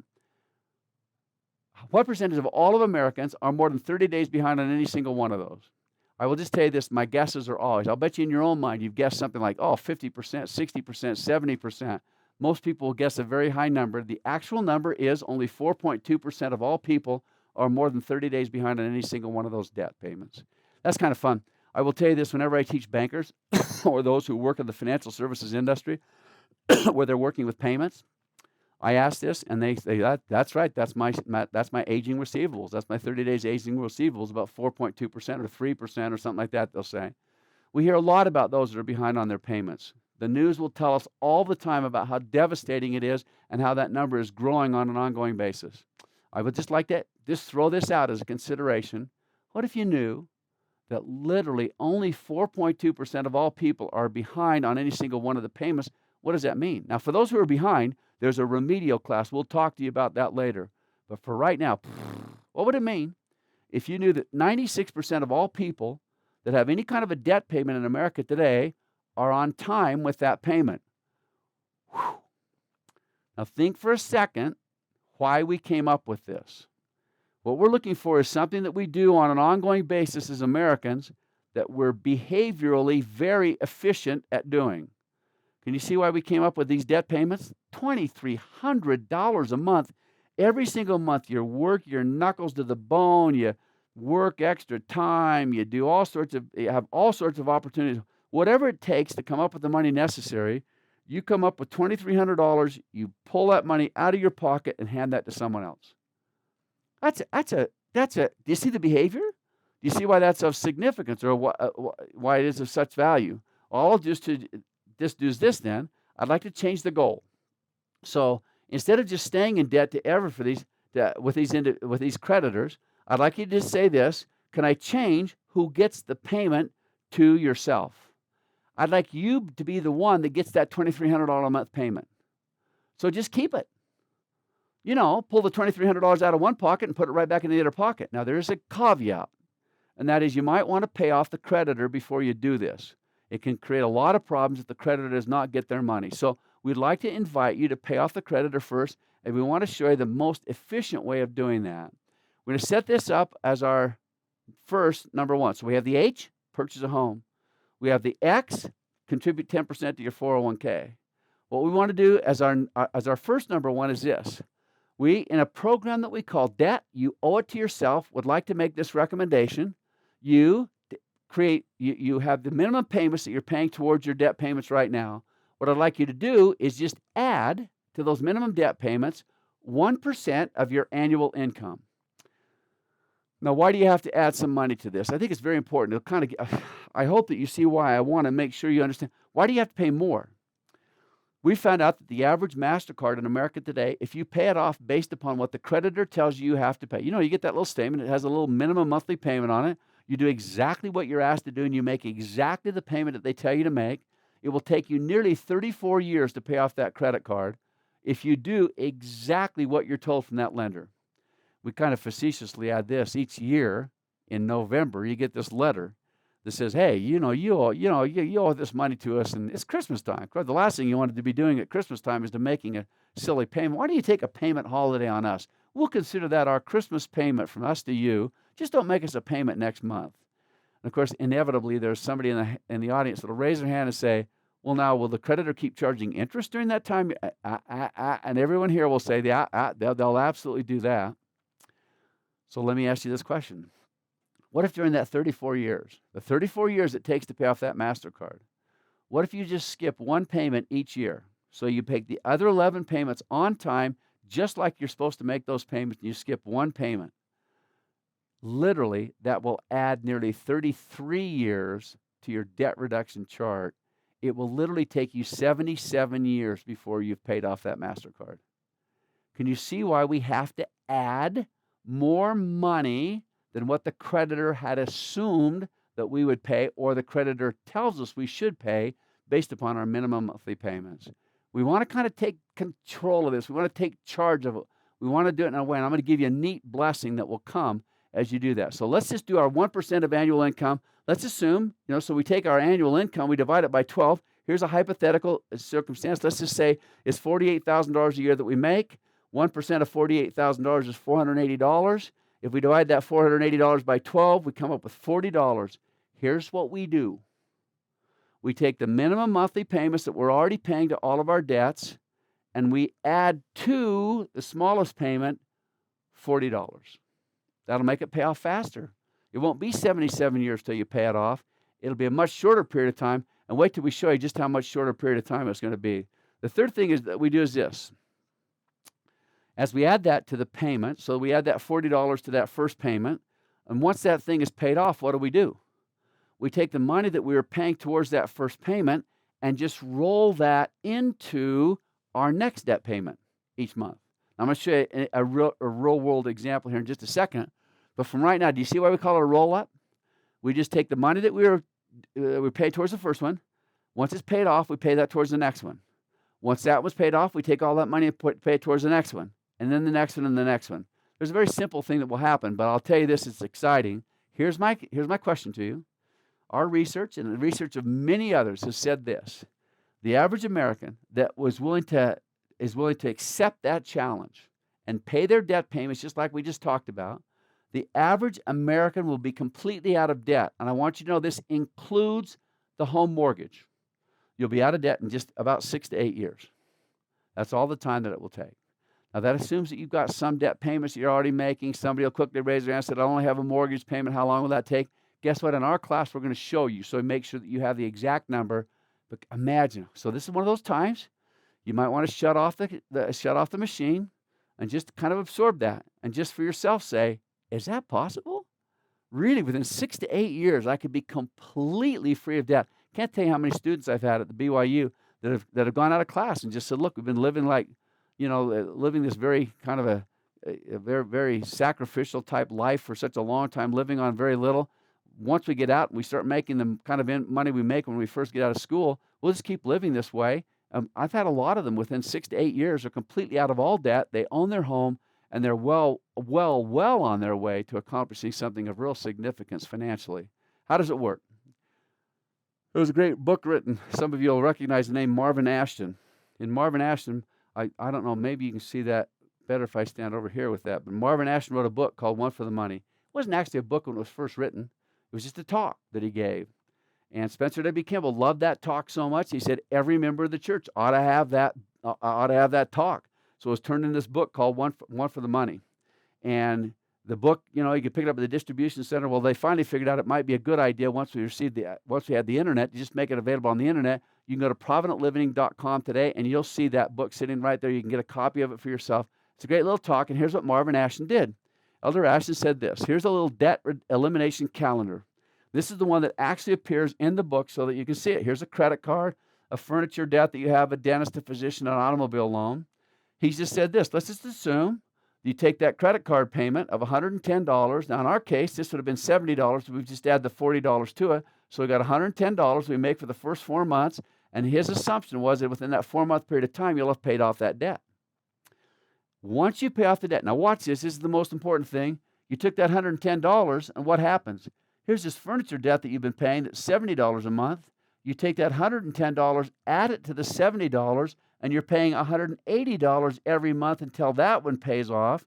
Then you take the $180 and add that to what you've been paying to the dentist, to $50, so you're paying $230 to him each month. It's critical for you to see. A lot of people will ask me, does it mean you have to add $40 more every time something pays off? No, you do that $40 one time when you're paying towards this payment right here. These other debts accelerate their payment based upon then taking all the money that you're paying towards the first debt and just adding it to the next one and showing how it works. So I thought I'd give you a real world example. My wife and I, some years ago, it was back in 1991. You can't see it, I'm sure, on your thing, but that says November of 1991 right there. I went to my wife with this chart. We had a little music studio, and we'd incurred some debts on some equipment that we were using in the music studio, and so our debts were, these were all the debts that we had at the time. And this is not the actual chart I took to her because, of course, we didn't have the computer that we could set up like this quite as fancy as I did here. So I took a piece of graph paper, and on the graph paper I took this to her, and I said, look, here's the way it works. I took every single one of our payments, took who we owed it to, and we said, here's what the minimum payment is right here. And then we took, in this case, we were going to assume $48. That's what I was going to add to it. I was going to add $48. And then when that paid off, we just take it and put it towards the next one and the next one, whatever. And we pay that thing down. And then we set up this thing. Now, in order to make it so it's a little bit bigger for you, maybe on the screen, I've kind of divided the chart in two. But I will say that when I first took that to my wife, she looked at the bottom line, which was the mortgage, and she said, man, that's a long line. I said, that is a long line, but if we don't do it this way, that line would go down the hall and into the bathroom. She went, okay, I buy in. I see what you're saying. And so we made a little deal. Here was our deal. My wife got to make all the payments as long as I got to color in the boxes because we put that chart on our bedroom wall. My wife will say I became obsessed with our accelerated debt reduction payment chart. I like to say that I became eternally enlightened by the opportunity of engaging in something so positive with someone that I love so dearly. And she kind of didn't think that sounded very good either, but just know this. Here's the way it was done. So each month as we make the payment, you can kind of see where I did this. I knew that those two were going to pay off real quickly, and I wanted to lock us into a pattern where indeed once those were paid off, we just paid it towards the next debt. And somebody will always ask me, Brother Marsh, what's the different colors in the boxes? It's whatever color pencil I could find when it came time to marking the boxes on any given day. But I'll tell you, my wife will tell you that there's more than one time she caught me standing in front of my debt reduction chart weeping. Those who know me, it was not weeping tears of sorrow or frustration. They were tears of gratitude to think that there's such an important vision of what we were trying to accomplish. And what it did was it showed, now there's November of 1991 that when we started off. Here's January of 1998 when it was scheduled to be paid off, so it was almost exactly 6 years. Boy, when my wife saw that and we had the opportunity to engage ourselves in a process like this, we both got very excited. And I'll guarantee you, we did not have the financial resources at the time that made it so that it was an easy process. We knew that there would be some sacrifice. I will tell you, as time went on, and now after it's been over, we felt like there was no sacrifice in it at all. It was just a delightful process. So nevertheless, we'd go and we just did. Now, somebody asked me too, what happens with these black boxes? I'm going to tell you something kind of fun. In the Doctrine and Covenants, in the 104th section of the Doctrine and Covenants, is to pay your debts. It's a very common thing, pay your debts. That's a good thing to do. Then verses 78 through 80, it says to pay your debts. It then gives you 3 strategies for getting out of debt. It says you have to be prayerful, you have to be humble, and you have to be diligent. I like those. They're good. Prayerful, humble, and diligent. Not kind of, I'll tell you a lot later about accelerated debt reduction things that require you borrow money against your house to pay off all your other debts, and show you why that can be so harmful and so destructive behaviorally. Just says you have to be prayerful, you have to be humble, and you have to be diligent. But then the Lord promises us 2 things. He said, I'll soften the hearts of those to whom you're in debt until I send the means necessary for your deliverance. Whew. Now kind of catch that for a second. Soften the hearts of those to whom you're in debt. For those of you who have ever had one of those phone calls from somebody where you're overdue or whatever, you can know what that could mean. The second one was, until I send means necessary for your deliverance. Now, what does he mean by means? I don't know. Does it mean manna from heaven? I don't know. Does it mean a better relationship with your wife? It could be. I can tell you a couple of times during this process, my wife came to me one time and said, Scott, I've been doing some research on our automobile insurance, and I found that we could save $30 a month on our automobile insurance. She said, I'll fill out all the paperwork. I'll take care of all the steps that are necessary. I'll take care of all the details as long as you'll promise me one thing. You have to promise me that if we're saving that $30 a month, that we'll add that $30 to our accelerated debt reduction payment. How's that for a marital conversation about finance? I kind of imagine having one of those conversations where you're both looking at each other. And of course, I'm just thrilled to think that that's a possibility. And she's looking at me and saying, I want to make sure that that happens. Instead of being some way to spend our money, she was trying to figure out better ways to accelerate this process. I'll tell you another time she came to me and there was some silverware that my mother-in-law had given her for our wedding. And it was real silver stuff. Well, I don't know how you do the whole thing, but it was a very valuable thing of silver. And it sat underneath our bed. And she came to me as part of this during this time and said, Scott, why don't we sell the silver? We don't ever use it. That's just not something that's kind of an essential component of our lives. Let's just sell the silver, and we'll sell the silver, and we'll use that as a payment towards our accelerated debt reduction. I like to laugh with the students and just say this: knowing who I am, is that silverware still under the bed, or is it sold off? And they all raise their hands and say, it must have been sold off. And I say, I'm not that dumb. I might look dumb, but I'm not that. I said that silverware still sitting there. We did not make that decision. I just want you to kind of capture that as part of this fun process of not just doing smart things, but enjoying it and actually seeing yourself make better decisions all the time. There's a great scripture in the 111th section of the Doctrine and Covenants, verse 11. This is about paying off debts, too. This is a great section about paying off debts. The prophet Joseph found that there's a bunch of money in Salem, Massachusetts, or there was wealth that he could go there to get. He took some of the brethren, and off they shot for Salem, Massachusetts, to get this wealth. Joseph Smith said this, my intended objective with that money was to pay off all of the church's debts. Kind of cool, huh? So this is kind of an opportunity for a prophet of God to follow a path that would accomplish what to most of us would have seemed like an eternally profound objective of paying off all the church's debts. But most of us know what happened when they got there. The money was not there. I'd like you to read it. It's short, crud. It's only that long, and probably could read it in about 2.4 minutes or something like that. That's how long it would take to read it. But I want you to see what the Lord said to Joseph and the brethren after they'd found out there was no money. He said, why do you concern yourself with this stuff? Go look at it for yourself. Why do you fear? Why do you concern yourself so much of that? And then if you can't read the whole section, you read the last verse. And how's this for a scripture verse that you can remember the number real easy? It's in the 111th section of the Doctrine and Covenants, verse 11. So 1, 1, 1, 1, 1. Doctrine and Covenants 1, 1, 1, 1, 1. You look at what he said. He said, if you'll be wise as serpents, I interpret that in today's language, be smart. If you'll be wise as serpents and yet without sin, be obedient. Be smart, be obedient. He said, I'll order all blessings in your behalf. Now catch this. I'll order them. I'll actually create a plan whereby those blessings will be fulfilled. He said this, as fast as you're able to receive them.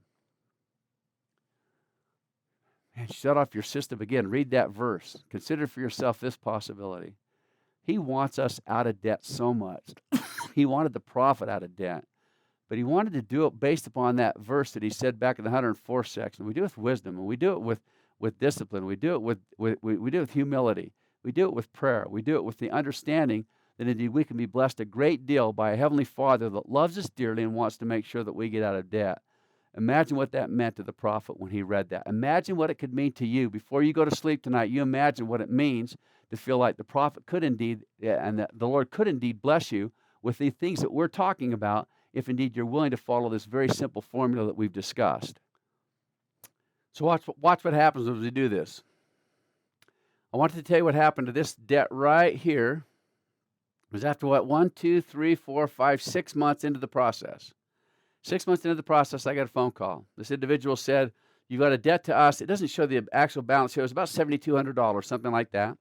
So you got a debt to us about $7,200. And of course, we've been paying out for 6 months. So I think the debt had been paid down to about $6,900 or $7,000, somewhere around there. The individual said this, we've got some auditors coming, and we need to get some of the debts off our books. I don't know why. That was just what he explained to me as he did it. He said, we need to get some of these debts off our books. So I said, I'll tell you this. If you could come up with a check for $2,000 and send that check to us today, we'll forgive all of the rest of the debt. He had no idea who he said that to. I mean, oh, please tell me what your name is. Tell me the address that I'd send it to. How would I take care of this? And so he gave me the address and where to send it and what his name was, whatever. I joyfully got off the phone, told my wife, I said, we got the opportunity to pay this whole thing off. All we're going to do is send him $2,000. She said, where are you going to come up with $2,000? We don't have that kind of money. What I did in order to come up with that money is what he had suggested to me. I thought of others that owed me money, and I called them and I said, hey, if you could pay me X amount today, then I could forgive you anything else that's beyond that amount. Sure enough, it worked just as efficiently with them as it had with me, and by the end of the day, I sent away that check for $2,000. Literally, just in that short a period of time, they forgave all the rest of that debt. Now, can you see why this thing, and that's why the black box comes into here. What happens is, because that whole thing had been paid off, the money, the $300 a month that I'd been paying towards that debt, got rolled back up here, and you can see why those two got paid off very quickly in the next month because of that extra money I was paying towards it. So it was just a fun, I'm sure you can see what happened in the process, and you can see that every time it turns into a black line, that's when the debt paid off faster than what we had anticipated it paying off. And you can quickly see, instead of taking 6 years to pay this off, we paid off everything in about 4 years. And it was in October of 1995, we made our last payment towards our debts. And now what's the goal? And that's what a lot of people have not seen in the whole thing so far. The goal is to make it so that instead of giving that money to someone else, giving that $2,300 a month to someone else, we just take it out of one pocket and we put it back in our investment pocket so that it becomes a very significant contributing factor to the future that we hope to create for ourselves. Can I just tell you this so that you can have your own accelerated debt reduction chart if you want to? There's a place on the internet you can go to called powerpay.org. It's completely nonprofit making. It was set up by the Utah State University. It's free. Print out a debt reduction calendar that's surprisingly similar to that one that Elder Ashton had in his book, One for the Money. And here's what it looks like. So you go to the first page. You very carefully list whatever the debts are, what the balance is towards those debts, what the payment is that you're supposed to be paying me, what the interest rate is, and then it will immediately tell you how long it will take to pay off those debts if you just continue to pay them in the exact same way. But then by a simple click of the button, it'll create for you a chart that will do exactly what Elder Ashton suggested, and you can see what I mean by surprisingly similar look to it. It just makes it so that in the last month, whatever it is that you now do not have to pay, you put it towards the next one, and then you put that towards the next one, and it's very similar to it. And this one can include your mortgage so that your mortgage can be paid off very quickly also. It can be very significant to you. So, we already did the home. We know what the home would be worth by the time we hit our point of choice. We then took the amount that we're paying towards our 401k. We know what that can be worth. Now, what would happen if once we paid off our debts? So we've made an assumption in our charts that it takes you about 8 years to pay off all the debts. What if you did that? What if you accepted this challenge and made it so that by the time you had paid off those debts, you just took that money from one pocket and put it back into your own pocket? How much did that contribute towards your eventual point of choice value? And here's what it is. Our 20-year-old individual will have an extra $12,600,000 in his point of choice assets. Our 30-year-old will have 4.3. Our 40-year-old will have 1.3. Our 50, 350. Now, of course, if we assume that it's going to take 6 years to get out, 6 to 8 years to get completely out of debt, you can see why our 60-year-old will not have anything because they won't quite be out of debt when they come to that point in time. But look at those numbers. Now let's add those to that chart that we have that makes it so that we can visually see how powerful this can become. Here we are. This is the number this is where we finished off when we had our home and our 401k and the amount of money that we'd have in our accounts if we did those two things. Let's just add now to those balances what would be there if we paid off our debts and then continued to contribute what we were paying towards our debts to our retirement, and we jump up quite substantially. You know, I try to emphasize whenever I come to this number, is this class about numbers? Is it about getting fabulously wealthy? No. I want to emphasize with the strongest possible enthusiasm, this class is about potential. It's about knowing that we really have a lot more potential than what we ascribe to ourselves. I want you to think back through what we've suggested so far and to see if any of these things seem to be beyond your believable, achievable imagination. You're going to buy a home. You're going to buy a modest home. You're going to buy the average value of the home in America today. You're going to take 10% of your income on an ongoing basis and contribute to your 401k. You're going to add $40, or what will for the average American be about $40. You'll add about $40 a month to the payment that you're making to your creditors. Then you'll use that roll-up plan. By the time you've paid that, paid off all the debts, then you just can take that money and contribute it to your investment account. And what have you ended up with? Our 20-year-old has $33 million. Our 30-year-old has $12 million. Our 40-year-old, 4.1. Do you see why it's so significant? You can see that our 50-year-old, we still got some work to do, but we haven't talked about our last one yet. And our 60-year-old has quite a bit, but we're going to get you there. We're going to actually show you how this can happen for you. But I want you to take a deep breath and let me document for you something that's pretty significant. Now watch. There's our $33 million right now. What did we tell you in the beginning? You had to have 7.3. See that? So we told you had to have 7.3. We're going to have 33. You're going to have 33 now. What income would that 7.3 purchase for us? Remember, it was $50,000. Watch, I'll show it to you. Here's your $33 million right here. So now you have $33 million in financial assets, and we originally told you had to have $7.3 million in financial assets in order to have $50,000, a basket of goods and services for $50,000. Well, but if we have $33 million, what kind of a basket of goods and services would that qualify for us to be purchasing today? And the answer ends up being $226,000. That's kind of fun, isn't it?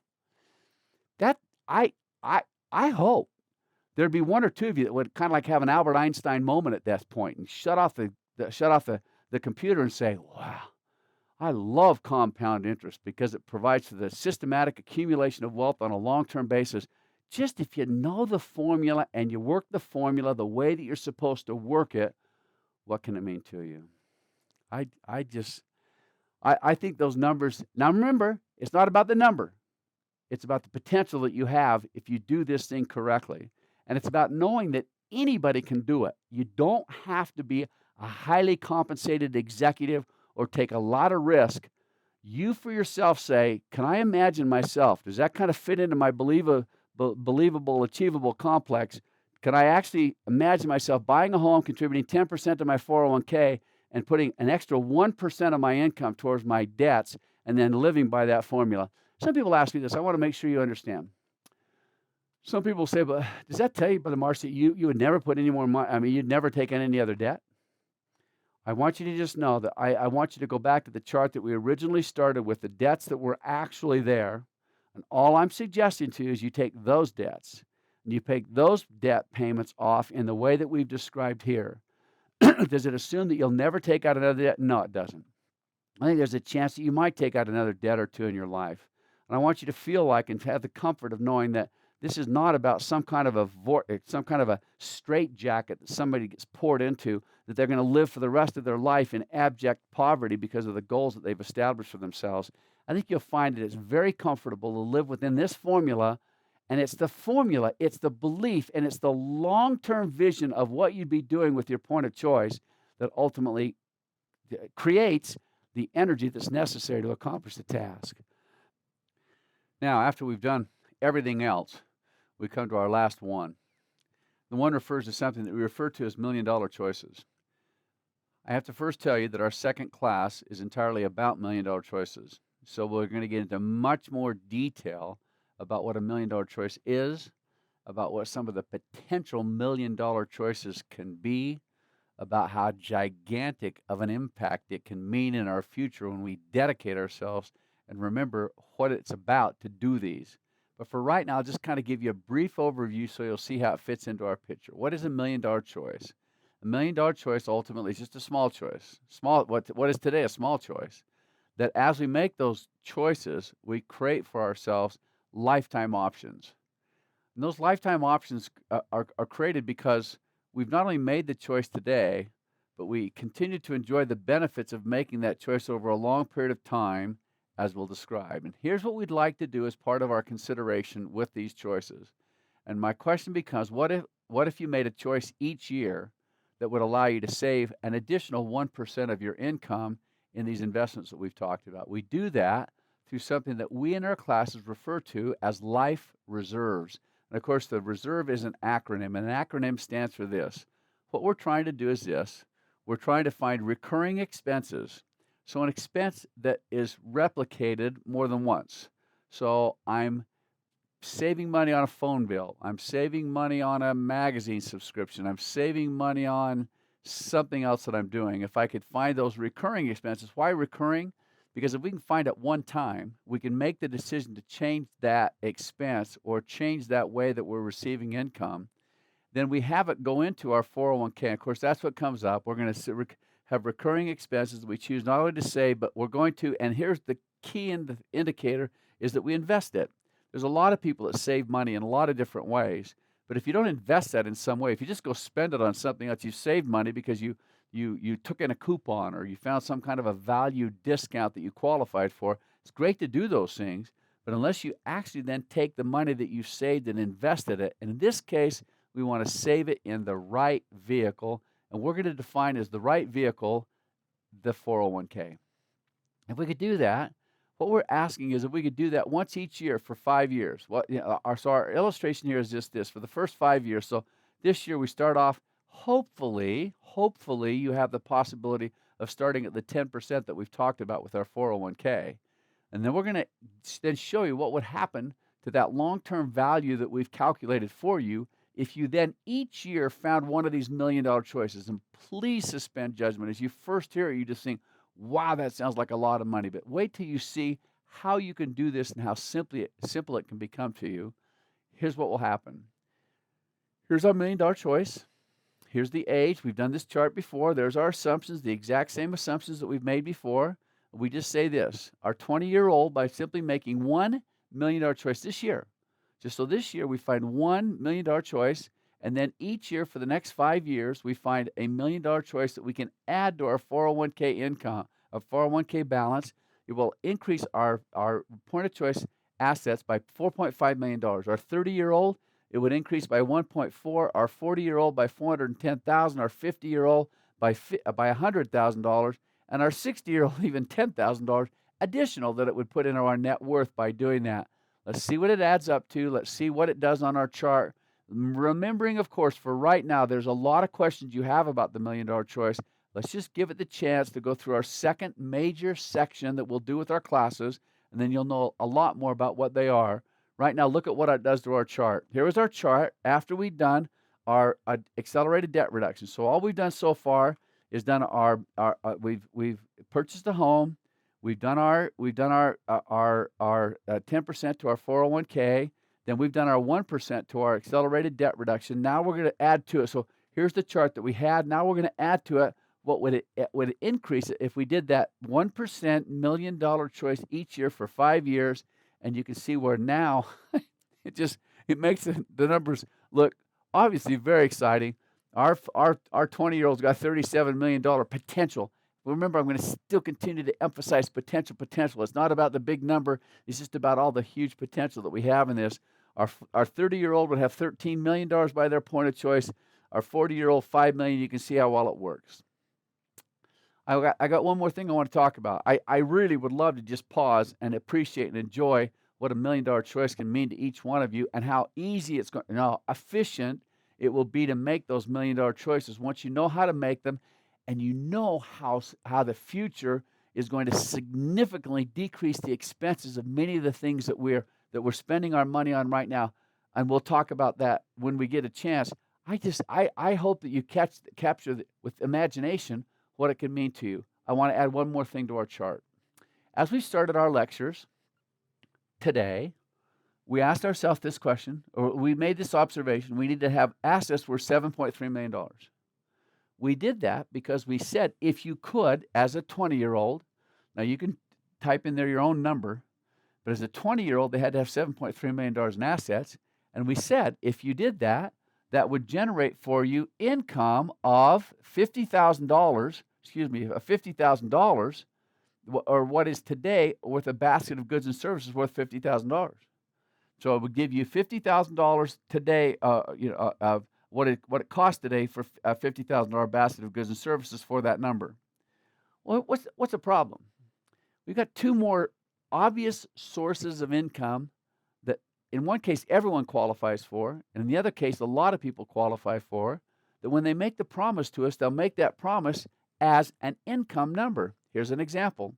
What if somebody came along and said, look, I'm going to pay you $30,000 a year when you retire, and that person just so happened to be the federal government that was going to provide you Social Security income, or it was your employer that said you're going to have pension income of $30,000 when you retire. Here's our magic leap. How can we take that $30,000 and translate that into an asset equivalent number so we can know how that will contribute to our point of choice required asset? We do that, for those of you who are mathematicians, through something that we refer to as the present value of a series of income payments. So here's what it is. See if you can kind of capture this. You'll get quickly confused if you've not been exposed to this before, so just try to understand the principle. What if somebody told me this? I'm going to give you $30,000 this year, and then next year I'm going to give you $30,000 plus 2.5% or whatever the cost of living adjustment is on Social Security. So let's just say they'll give me $32,000 next year, or $31,000. Then the year after that, they'll give me $32,000. The year after that, they'll give me $33,000. That's a big promise. How can I turn those promises of income into what you and I will refer to as an asset equivalent amount that I can add to my point of choice assets to see if indeed it will help significantly towards the retirement or the point of choice that I hope to have? Now, I'm going to caution you. This next part can get a little complex for those who don't understand it. So if you didn't understand all the complexity, that's okay. I just want you to understand the big picture, the concept or the principle of turning an income, a stated amount of income, into an asset equivalent amount. And here's how we're going to do it. So here's our pension plan or Social Security. Let's just call it Social Security right now because that's the one that I'm going to give you an illustration of. And I'm going to set up a little bank. And in my bank, I'm going to do this. Let's assume that each year somebody promises to pay you income. And in the first year, they promise to pay you, in our example, they're going to pay you $35,000 this year. Okay? And they say, I'll pay that to you next week. And you say, but I'd like you to secure that promise. And so I'd like you to put enough money in the bank to make sure that when next week comes, I have that money. How much would I have to put in the bank today at very low rates of interest to make it so that by the time we get to the end of this week, I can give you $35,000? Well, that's a pretty simple one. So we'll just say this.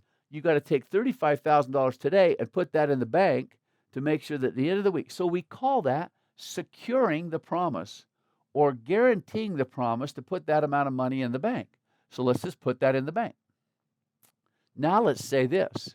Let's say that it's Social Security and it's going to increase each year by 2.5%. That is, or that has been, what has been the average cost of living adjustment for Social Security over the last 60 years. So let's just assume that it happens again this year because they're trying to protect you from inflation.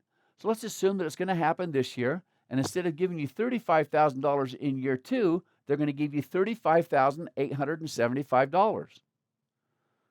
Now, I hope that's understandable at that point. Now think about it. First year they gave you $35,000. The next year they're going to give you $35,875, but they say we want you to secure that promise. So you say, well, but I could let that money grow in the bank each year, and we're going to assume that you get an 8% yield, which that doesn't happen in the bank today for sure. But we're just going to assume the number so it kind of gives you an idea of what the illustration is pointing to. If I knew, and so here's my question, here's my second question. If I knew that I have to pay somebody $35,875 at the end of this year, but I want to put it in a bank yielding 8% interest, how much would I have to put into the bank today so that that amount with the 8% is equal to $35,875? The number is $33,218. Take a deep breath.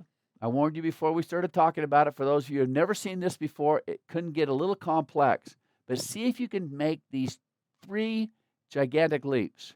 First, someone promises to pay you income. Second, and you want them to secure that income by putting enough money in the bank today that the money will be there at the end of the year to actually make you that payment. Third, what I want to then assume is that when the end of the year comes, I can benefit from the 8% interest that it will generate while it's in that account. I think you can see where if I promise to pay someone $35,875 at the end of this year, but I can earn 8% on my investment, you can see why this is such a smaller amount. It's $33,218 because that, with the 8% interest, will make it so that I can make that payment of $35,000 at the end of the year. So I put that amount in the bank too. Now with Social Security, they don't just promise me 2 years. How long do they promise me that income? They promise it for a lot longer period of time. So what I'm going to do is take all of those longer period of times and do it real quickly. And I'll just show you this real fast. Remember, if you don't get the details, that's not the point. Just get the major concept. Look, here's all the benefits that Social Security promises to pay you. And it increases by 2.5% each year. So at the end of each one of these years, they're going to give you that much money. Or throughout the year, they're going to give you that much. Then what I say is, how much money would I have to put in the bank today so that if it earned 8% interest, I could make that payment on a guaranteed basis? All we do then is at the end of this, and we've calculated out there 45 years, we believe you're going to live there and receive that amount of money. We believe that, in fact, that you're going to live a lot longer in the future than you thought, but that's something we'll discuss at a later time. Right now, in order to now watch, this stream of future income payments, this is the stream right here, this stream of future income payments, and I'm going to get them every single year for the next 45 years. I'm going to take the amount of money I have to put away today in order to make that payment, and I'm going to put all those payments into the bank. That's kind of fun. So into the bank goes all those payments, all that amount of money that I'm having to put away today. That tells me I've got to put away a certain amount of money. In this case, it's got to be $582,576. That's how much I've got to put in the bank so that I can guarantee that I can make every single one of those payments to you long term. Can you see how? Can you see how all we've done is taken an income promise? This is the amount that the Social Security Administration has promised to pay you. We've taken that income promise and turned all that income promise into an asset equivalent amount. I could say on the first day that you started to receive that Social Security payment of $35,000 that the federal government, if you live for 45 more years, has made a promise to you that is worth $582,000. And that helps with our chart. Watch. Here's if we go right back to where we were before, and we go back to the chart that says, okay, this is how much I'm going to have with my $1 million choice, and I add to it the promise of Social Security. So here I'm going to add that promise of Social Security that they've made to you, or what its asset equivalent amount is right now, and you quickly see how much of a difference that makes in your point of choice. Here's the neat thing. Most people are not aware of this, but if you're married, when you start to receive that promise and your spouse has not worked a lot or worked much less than you have, then the spouse is guaranteed. Another way of saying that is the spouse is guaranteed to receive half of the highest income earners' Social Security, or their own Social Security, whichever is the higher amount. So as an example, there's lots of situations today where an individual has gone out and worked and earned income, while someone else has either stayed home with children or done something else that's made it so that they did not generate a very large amount of Social Security taxable income. What this means is that even though that individual has not generated a lot of Social Security income, they will receive at least 1/2 of the primary or the highest income earner's Social Security amount. So what I wanted to do with you is just do this. I want to take that 1/2 and I want to add to this Social Security. If you're married, I'm going to add to that. So you have a spouse. I'm going to add to this number right here, the half that the spouse would qualify for. And watch, it'll go up by about 1/2, whatever it is. And what it does is leap up here to where now this promise that the Social Security system has made to you, if you're 20 years old today, that promise is worth $3 million. Or it will be worth $3 million by the time you hit age 65. If you're 30, the promise will be worth about $2 million. If you're 40, the promise is worth about $750,000. You can see how that works. But now watch, here's one of the key points. Look what happened to my 60-year-old individual. There's a lot of people that will take this class. Will say, Brother Marsh, I'm 60 years old. I mean, what can I do now? Now, most of you that are 60 have already accumulated some financial resources. Remember this, we've assumed in this case that you have no financial resources whatsoever, and you're starting off at age 60 doing this planning that we're talking about right now. What I want to demonstrate to you is that literally with your home and the value that it will have by the time you reach age 65, your 401k, the accelerated debt reduction, the $1 million choices that we talked about, and with your Social Security, I want you to clearly see how you have sufficient income by that time. In fact, instead of having just asset equivalent numbers of $1.5 million, you actually have $3 million by that time. If you'll do it and do it correctly, you can see how critical and how huge of a difference that will mean. Some of this will not be completely understandable until either we've completed the rest of our classes or until we've had the opportunity to speak about this with you personally. But what I want to emphasize with the strongest degree of enthusiasm is something very simple. We can actually break this point of choice challenge down into 4 easy steps. Now, you tell me if you can imagine yourself, if you can believe it, if it's something that you can imagine yourself of achieving, You could first of all purchase a home, which is obviously an important part of the formula. Some of you will see how you could actually not consider the home and still reach your point of choice value, and we'll talk about that. The second thing is that you put 10% into your 401k or some kind of an alternative investment if that's what we need to do. And we'll talk about alternative investments when we come to the investment portion of our lecture. And you do 1% into your accelerated debt reduction. We called it debt. You owe it to yourself to do something like this. That's just adding 1% of your annual income today to your accelerated debt reduction. On an average person's basis, that means $40 extra per month, and each year for the next 5 years. Now, we're going to keep it going forever if we can, but for right now, we've only built into our formula that you make $1 million choice, a 1% $1 million choice, which means that you find something that you can do that makes it so that you either live on less or you calculate your income or accelerate your income in such a way that you can put away an additional 1% each year. And this entire process makes it so that ultimately you have more money than you'll ever need. You remember those numbers. Don't remember the numbers, because ultimately what we're striving for is to have some gigantic form of huge wealth. Remember that number, because ultimately in this life, if you can become what we refer to as a multiplier, it's tough to be a multiplier. It's tough to put resources away. It's tough to count costs. It's tough to avoid making purchases that are unnecessary. It's tough to overcome the obvious human inertia associated with trying to accomplish something of significance.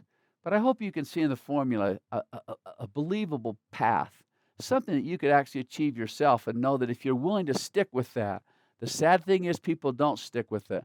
The sad thing is that 90% of all individuals in America today are not going to be prepared for retirement. The hope, the vision, the confidence, and the faith that I'd like to provide for you is the fact that living on an average income, doing smart things that are all based on behavioral intelligence and based on the spiritual intelligence we talked about, that ultimately this objective can be yours. It can be part of the process that you can accomplish.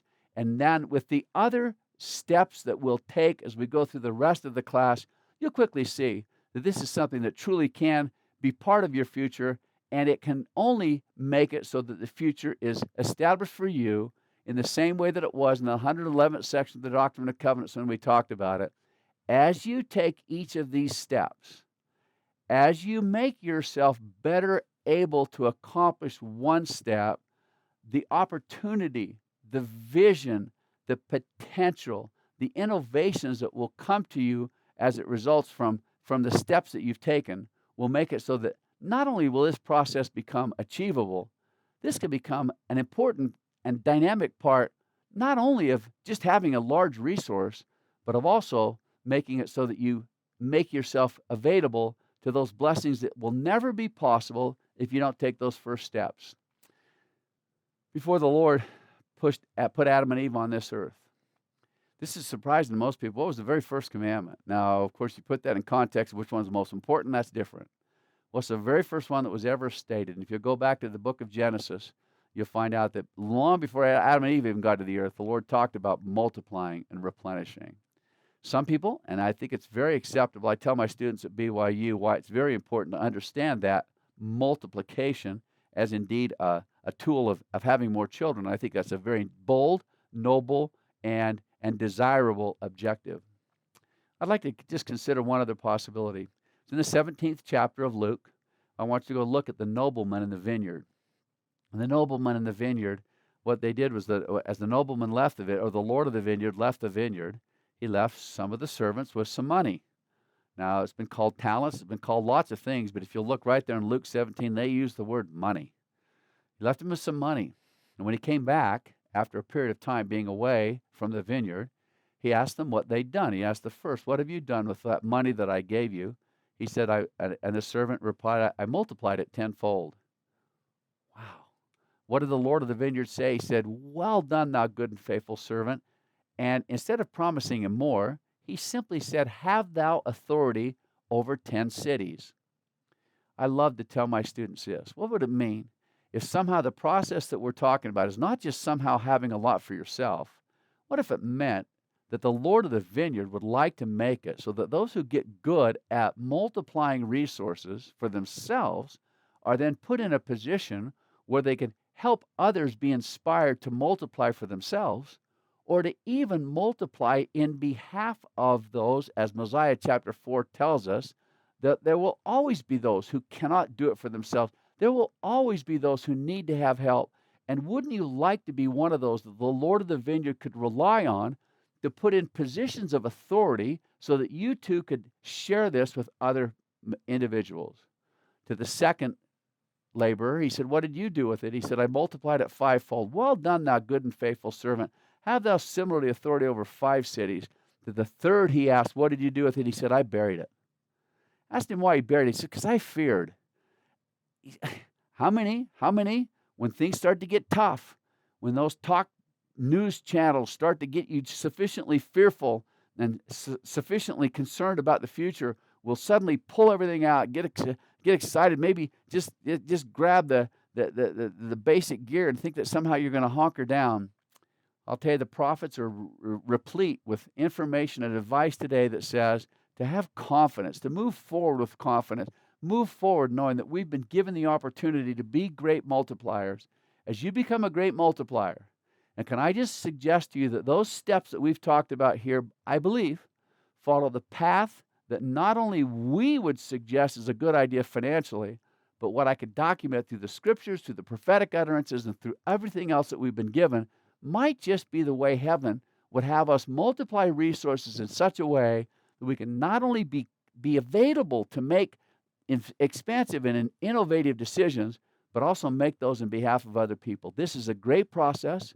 This is a great time of life. I believe that the future is alive and positive with new opportunities, as you will only describe more thoroughly as we continue this process of discovering together not only the beginning formula, but all the things that are necessary to make this work very well in your behalf. I know that it will be yours. I share that with you. Enjoy.